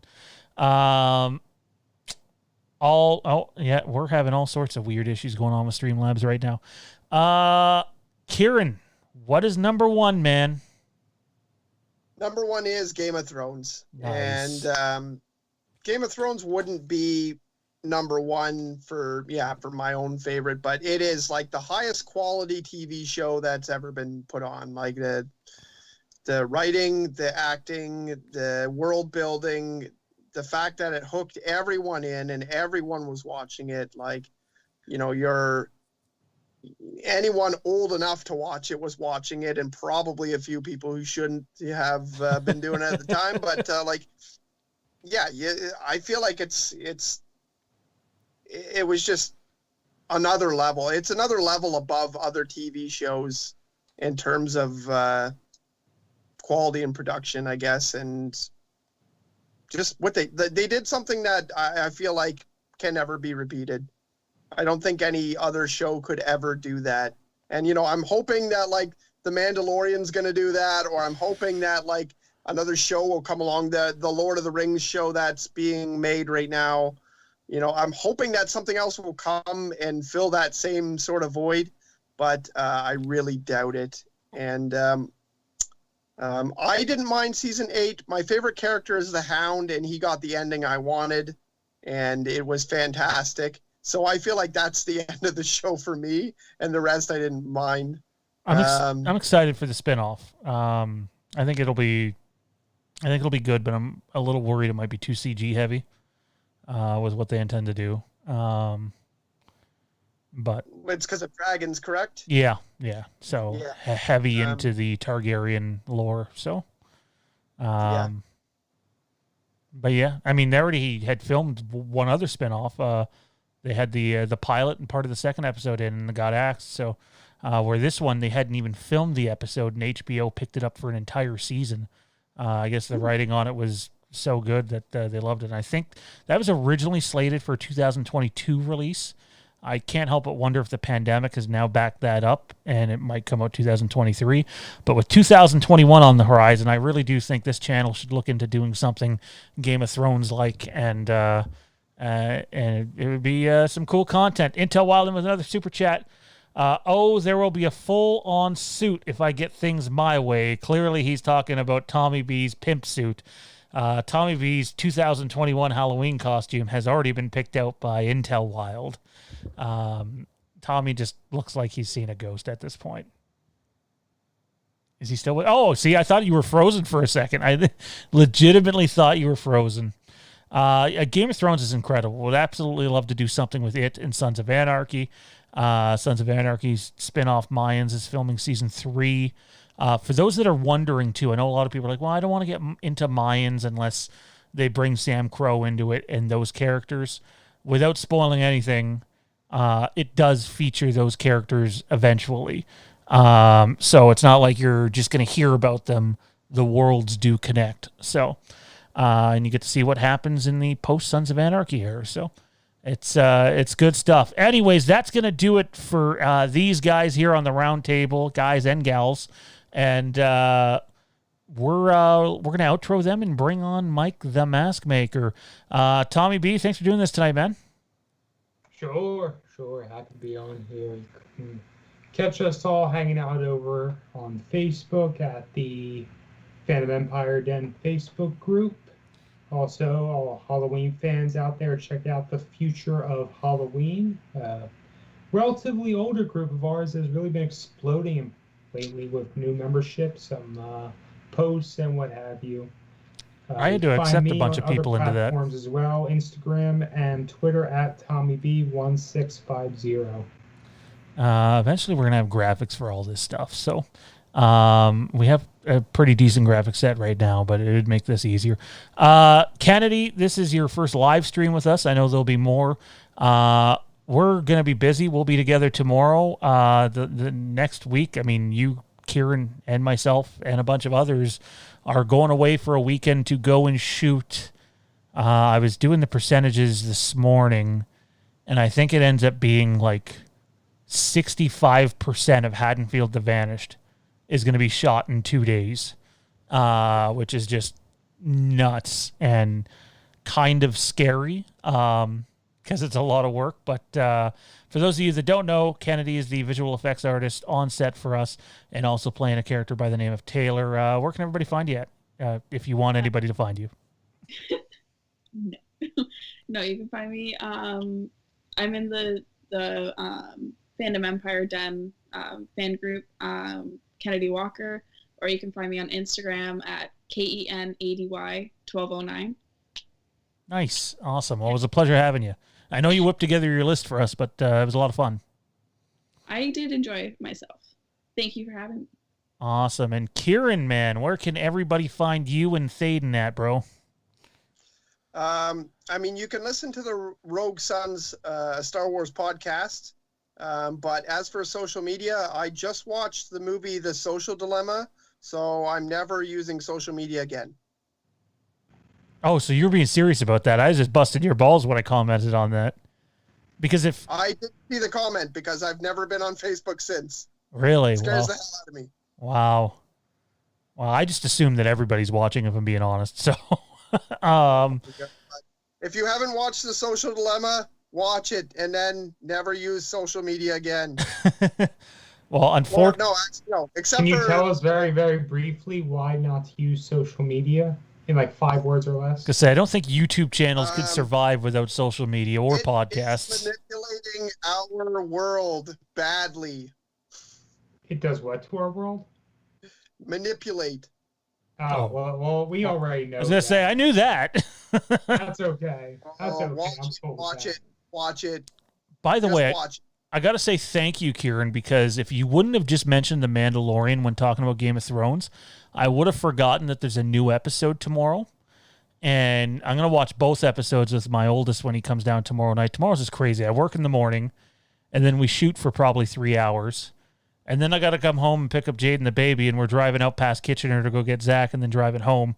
So it's gonna be crazy, which means I'm gonna set my alarm early and watch The Mandalorian probably around.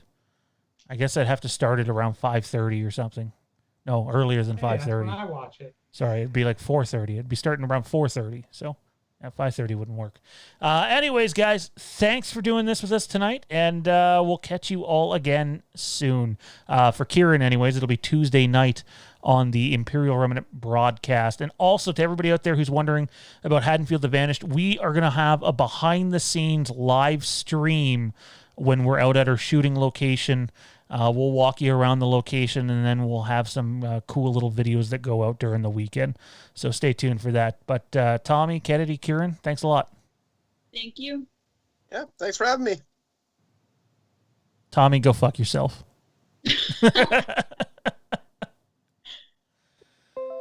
All right, that is going to do it for our round table, but not the show, because we're going to close the show with arguably the best part of the show.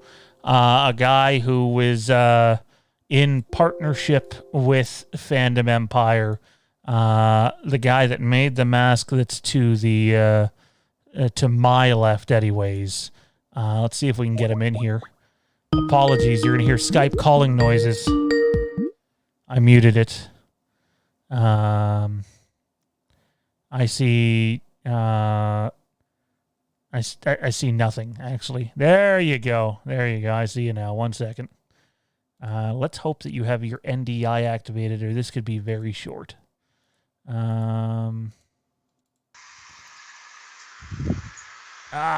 he is. All right. So, 1 moment here.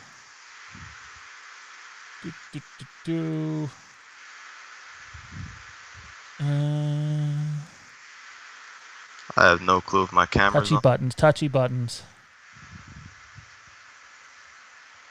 Whatever I can't hear you right now, by the way, because I have it muted. Can you see me? Oh shit, it's muted. All right. Without further ado, ladies and gentlemen, you know him on this channel. It almost looks like you're wearing an Xbox headset. You know him on this channel as Mike the Mask Maker. You know him in the chat as Spooky Clemente. But he is also writer, director, and one of the stars of Halloween Hellfire. It's Mike. How's it going, man? Good, bro. How are you?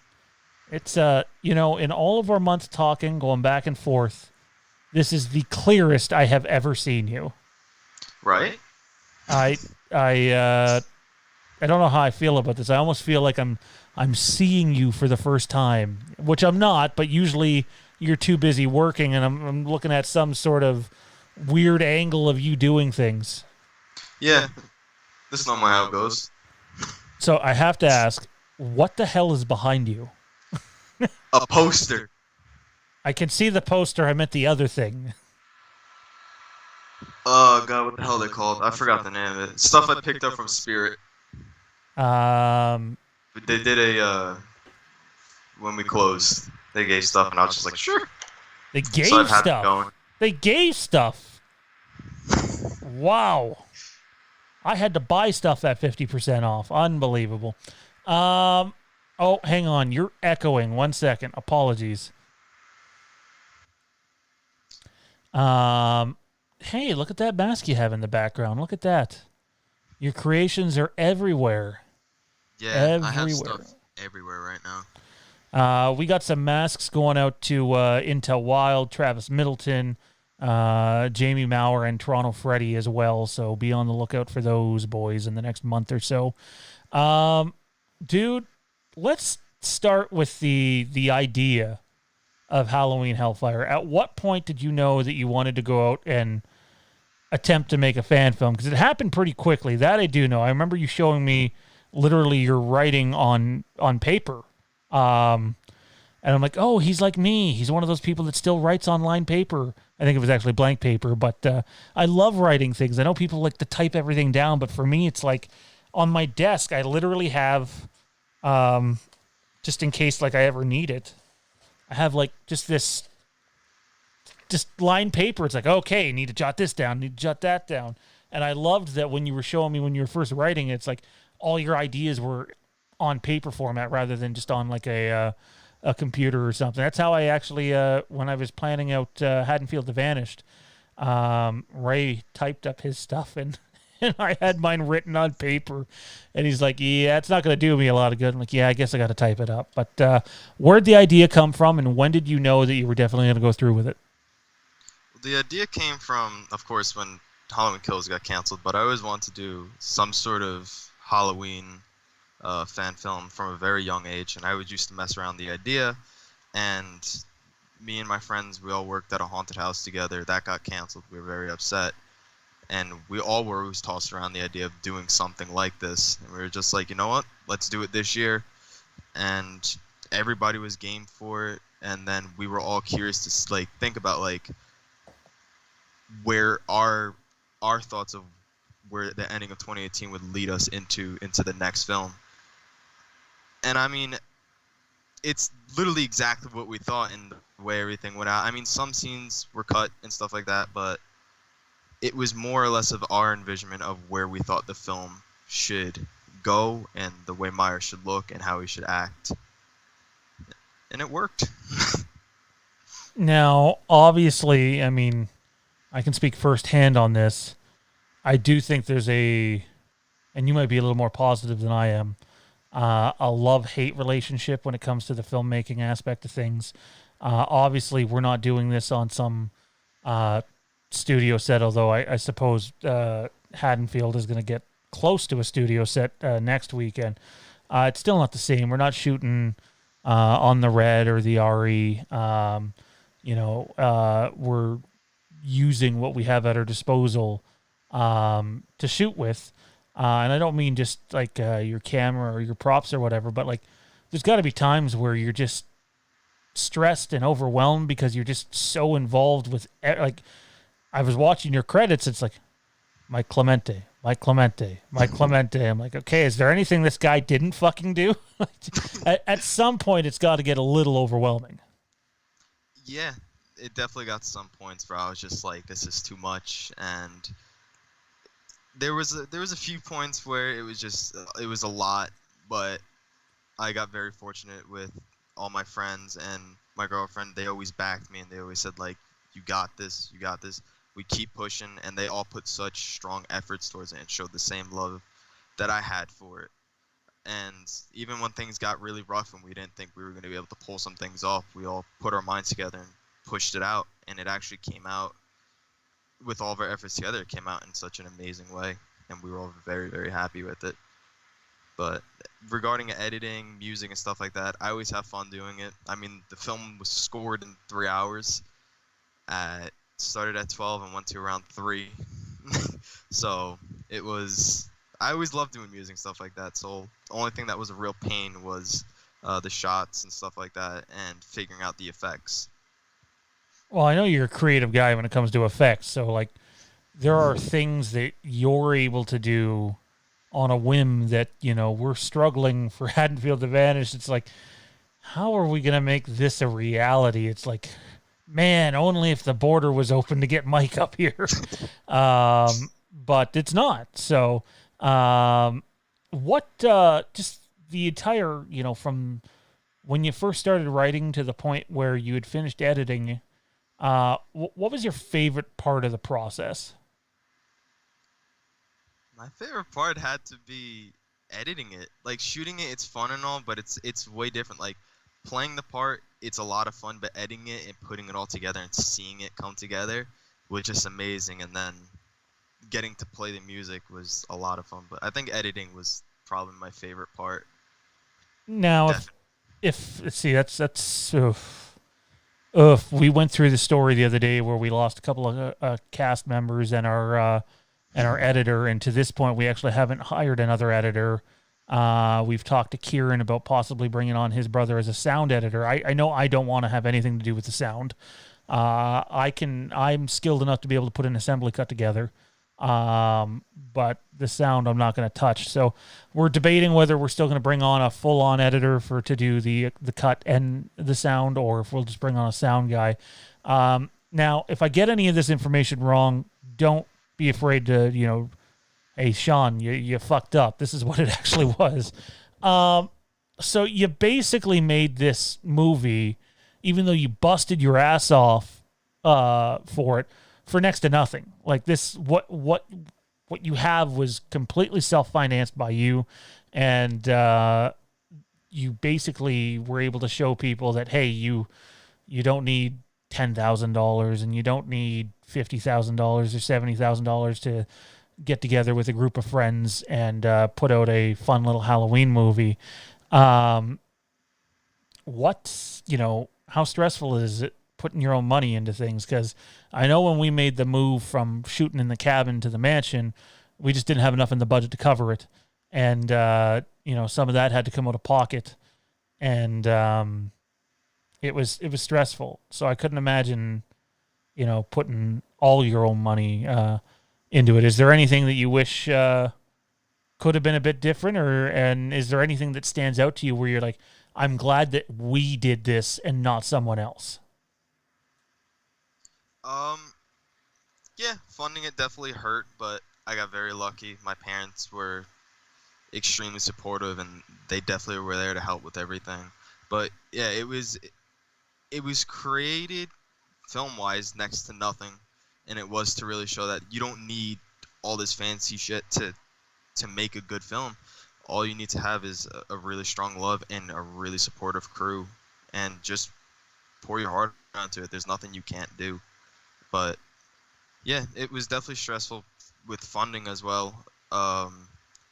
There was some things that was definitely I really wish we could have changed, like the camera, which that camera was just a pain in the ass to use. But that definitely is something I wish I was able to change, was just the camera, and the lighting. But other than that, I mean, I love the way everything came out. Some of the effects got cut for timing reasons, which was very upsetting. I was gonna say, how hard is that? Like, because that's Ray and I have this discussion daily, where he'll be like to me, "You got to make sure that this doesn't get cut. When we film this, this has to stay." Because we have a couple of typically when you're cutting stuff out of movies, you usually end up cutting something that doesn't relate to the main story. And we have two sequences in our movie that one of them's filmed and one of them is not, that doesn't really relate to the main story. And when we finished filming, Ray literally looks at me, he's like, "Don't fucking cut that." And it was like, oh boy, because like when you're thinking about cutting things and trimming things, it's like, well, that would be something that's a candidate because it's just not part of the main story. How hard is it to work so hard on something? And it's not that you can't release a longer cut later, but when you release your initial cut and it doesn't make it, how difficult of a decision is that? It was a pain in the ass because there was one scene that we did where it got cut, and there was two scenes that we did that got cut, and it was upsetting because it actually was a really interesting scene. It was Michael versus one of the main characters, and I busted my ass in the scene. I got thrown down some steps. I was going to say, I noticed that it wasn't in there. I'm like, I literally seen the behind-the-scenes stuff of you going down the steps, and it just wasn't in the movie. Yeah, we had to cut that. So, there was a lot of stuff that was changed, but the big one was the step sequence, because originally it went from, I get thrown down the steps, or the person that got gutted, Dean, that happened, and then I'm back inside the house. I get thrown down the steps, gut Dean, and then Crystal goes out and finds him hanging up. But it wound up going a complete different way, because like, how the hell am I here, and here? Because then it leads into that chase scene. So that scene got replaced with Crystal finding Dean's body hanging up in a completely different order, which I love the way that one came out. I remember watching you work on that prop for a bit. Yeah, that thing was a little concerning. We left that hanging up all throughout that night of shooting. So that thing was hanging up 6 hours. Luckily, that wasn't the night, because we had permission to film on the property and everything like that, and they were really, really kind about everything. But one night, we had a state trooper show up, And we were luckily filming in the woods. You were like, can you imagine if he pulled up and just saw that hanging from a tree? We're like, shit, that would have been bad. It happens, though. I mean, when you're doing low budget filmmaking, you're bound to encounter problems. I know when you had basically the mannequin there that you used, there's a sequence that we're going to shoot next weekend where we're like, yeah, we probably need to have some sort of dummy for this. And then how do I put it? I was all for using a dummy, and our stunt guy's like, no, I'll do it. And I'm like, I don't know how I feel about this. And he's like, no, trust me, I got it. And Ray's like, if he says he has it, he has it. And I'm just like, oh my God, don't break your back. Don't break your back. Don't break your back. That's like, when I got hit by the car, that was like that scene because I had to hang on to the front of the car, and they went forward at a pretty fast speed and then stopped, and I just went right off the front of the car. Intel Wild in with a super chat. Mike, I got a couple of masks coming from you. Please give them extra special attention and detail. Happy face, thumbs up, fire, 100, and arm flexy thing. He knows. We've been talking about that. They are coming indeed.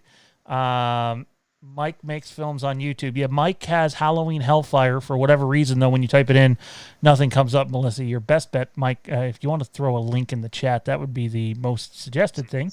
But you can type in Spooky Clemente on YouTube, and it will come up. So I'm going to briefly touch on the things that we are almost out of time. I'm going to briefly touch on the things that I really liked and the one thing that I didn't like, but also maybe give some reason for that. I thought you were really good as Myers. I dug it. People probably don't realize this if they watch the end credits. I performed a voice for Mike in there.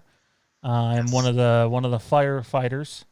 I think I say something along the lines of I don't even remember, what is it, like damn it, Simmons, get out of there, or something along lines. What the fuck is he doing, or something along those lines. Anyway, so I thought you were great as Myers. I loved everything that takes place in the haunted house you were talking about that you guys got to use. I think that it just has that feel, and I dug it. I like the old staircase too. It has that, okay, this is clearly not a modern day house vibe to it. I thought your special lady there was really good in it. And I thought the soundtrack was the best part. I think that, I mean, I'm a little biased here, but Mike's doing our soundtrack too and did a lot of what you hear in the teaser.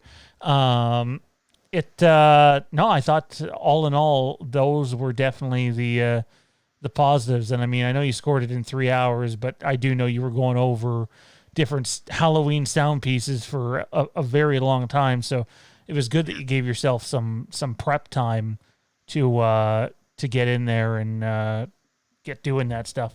The part that kills me, and you and I have spoken about this, and you knew I was going to bring this up on air, is there's a reason for it though, so he deserves a break in this, is the first 5 or 10 minutes of the film. I don't remember exactly how long it is really, really hard to see much of anything.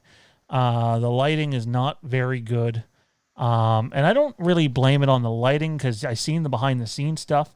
Like, it's clearly a lighting issue, but it's not the light equipment that you used. It's the camera that hamstrung you guys. I remember talking to you about that as you were getting started. And if I had to give one piece of advice to anybody that's putting just a little bit of money into making a film, is you are honestly better off filming something on like an iPhone 11 or an iPhone 10 or I don't know what the Samsung phones are called, but something like that than going the camcorder route. Yes, the camcorders will record in 4K and 1080, but some lower end camcorders just don't pick up dark lighting well at all. However, I can tell you, I don't want to get into the nitty gritty because I don't want to throw anybody under the bus. I can tell you it wasn't Mike's intention to shoot it on that camera. they had secured a camera, and sometimes behind the scenes politics make things messy, and the camera basically grew legs and walked away, to put it nicely, and they were stuck scrambling for a replacement. And I think all in all, considering that you had to do that last minute with that camera, you did the best you could with what you had. But if there was one piece of advice I could give anybody, it would be, if your first amount of money, or the first thing you should put your money into is a camera. Despite everything else, make sure you have a good camera. And again, Mike and his team had one, and due to some behind the scenes political issues, things got kind of messy, and like I said, it grew legs and walked away. Mike, just your take on that. I wanted to be fair. I think you've even acknowledged to me off air that, yeah, the lighting shows up not very well, and you're kind of pissed off about it, and that makes you even more pissed off with losing the other camera. But just what about that stands out to you, and how you can correct it moving forward? Because I don't think the whole film should be judged off of the opening 5 or 10 minutes. Again, I thought you guys did the best with what you had to use. That whole situation, the camera, it was very frustrating. I'm not gonna go into that, but it was a pain in the ass, and it was a complete panic moment for about a week because we didn't know what to do. I found this camera on Amazon, which I was like, oh shit, it shoots in 4K. Well, that wasn't the damn case. It wasn't a really good quality camera, and I honestly didn't know a damn thing about cameras. I've never directed, I've never done anything like this before, so I just thought it was good. I bought it, and for the money I paid, it wasn't worth it at all. And I mean, you could be in a well-lit room, and it would still show up dark as anything. So we had floodlights, spotlights, car lights on. In the scene where he got gutted, we had 2 car lights and a spotlight on him, and you can't see a goddamn thing. And so we had to cut the scene of what actually happened, which really pissed me off. So that camera was a piece of shit, all in all. We did our best with the lighting, and I think it worked in some shots with the camera because it gave it a very eerie 70s vibe, which we really loved. But down the road, when we do come back to this, we're definitely going to invest in a better camera, especially what you told me about cameras with the mirrorless. So to be fair, I'm not a big camera person myself, man. I had to do a ton of research when we first started talking about this project way back in January. Is it still on my desk? I don't think it's on my desk anymore. But basically I had a 1080p Sony HD Handycam, which I thought I was going to shoot it on. And basically had someone say, you can't do that. You'd be better off shooting on your phone. And when I compared the two, they were right. We found out pretty quickly that we were going to need to spend a lot of money on a camera. And so we did. But much like the Rodecaster Pro I use to run these shows, nothing comes easy. You got to do a bunch of research with them. Even now, I would have much rather hired a cinematographer to come in and use this camera that we got. But instead I'm using it. So it means learning on the fly, doing some stuff in post is going to be important. Look, I know people are like, how the hell do you not have a cinematographer? You guys raised $11,000. Look, that money goes quickly. I think people underestimate how much money it costs to do these things between food and transportation and insurance and locations and talent and props, and all this shit adds up. So I definitely think when you guys get a better camera the next time around, it will benefit you guys greatly. The most frustrating part, because I've used the type of camera before that you were using, is you'll be sitting there filming it, and as you're watching it on your screen, right, it looks better lit than it actually does. So what I'm saying is Mike would have been sitting there filming it, or whoever his cinematographer was, and seeing stuff show up on the screen, be like, yeah, okay, that works.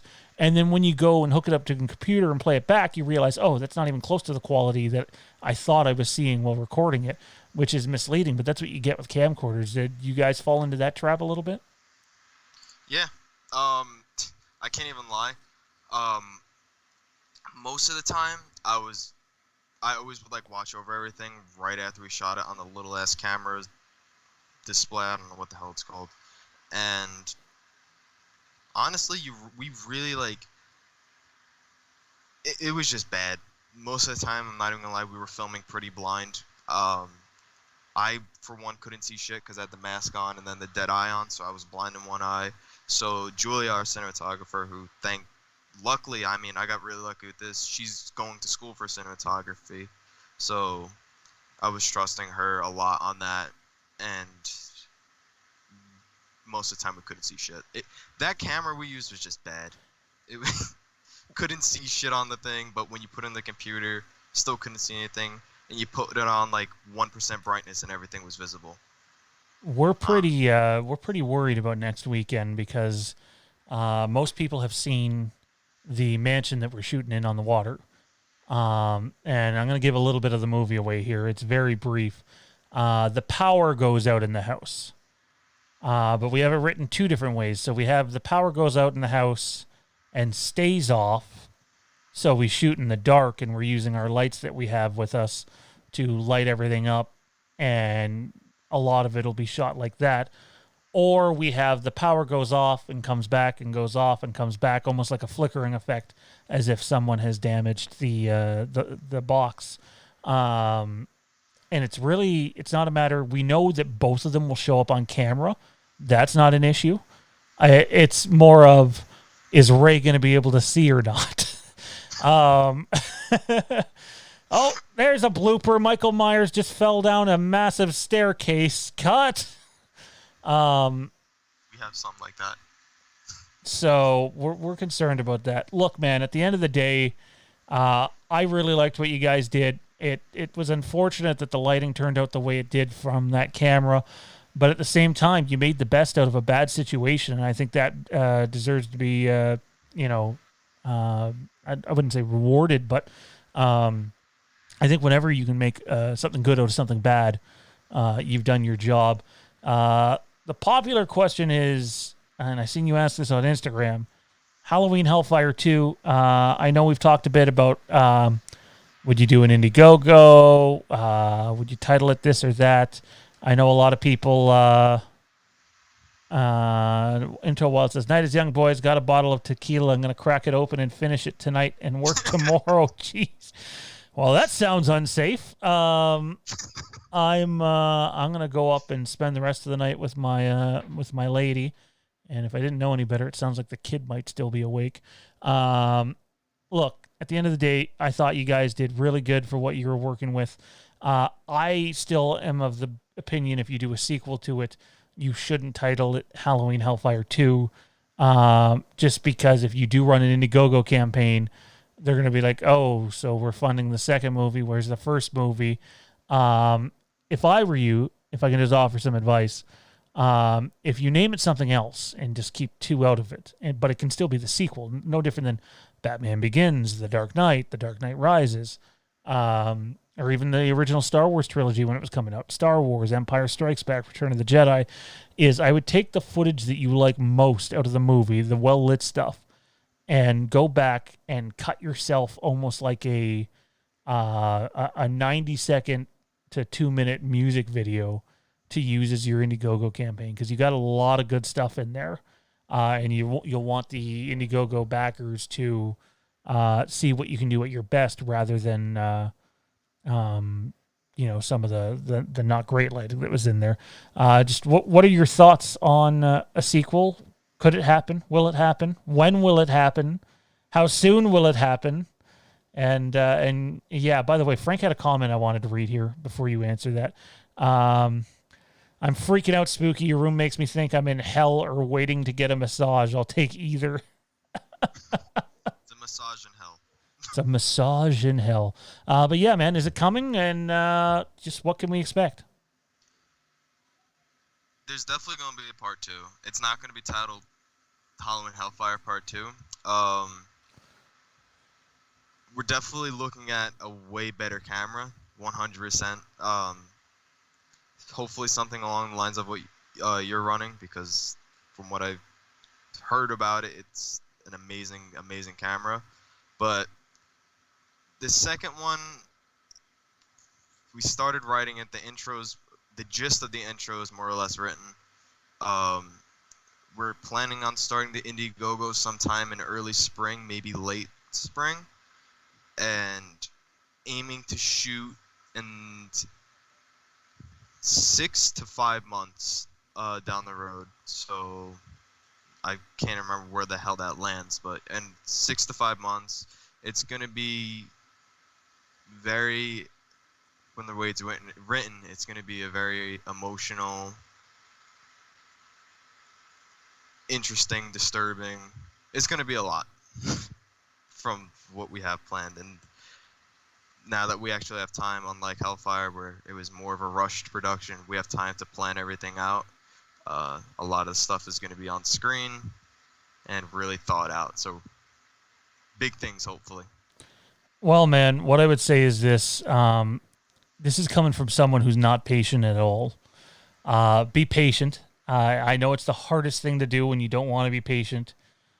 Be patient, and I know that you guys can deliver something awesome. And then maybe, fingers crossed, when we can all get past this wonderful year of 2020, we can get Mr. Mike up here for the either one of the spin-offs that we have planned from Haddonfield to Vanished and or the sequel.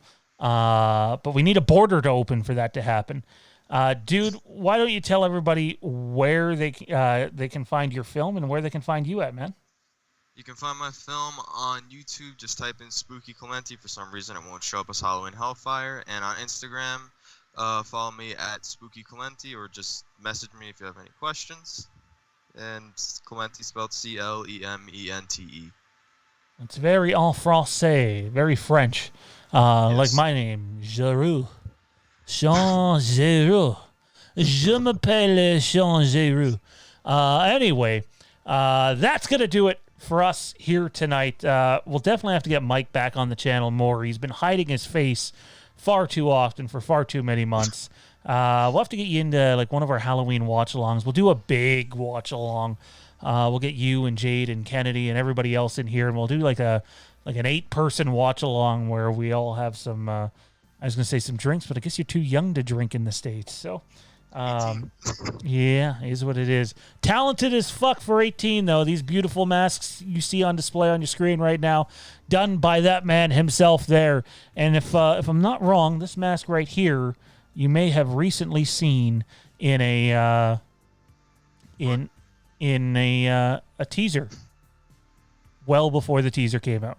Anyways, for Mike, Kennedy, Tommy B, and Kieran, I'm Sean.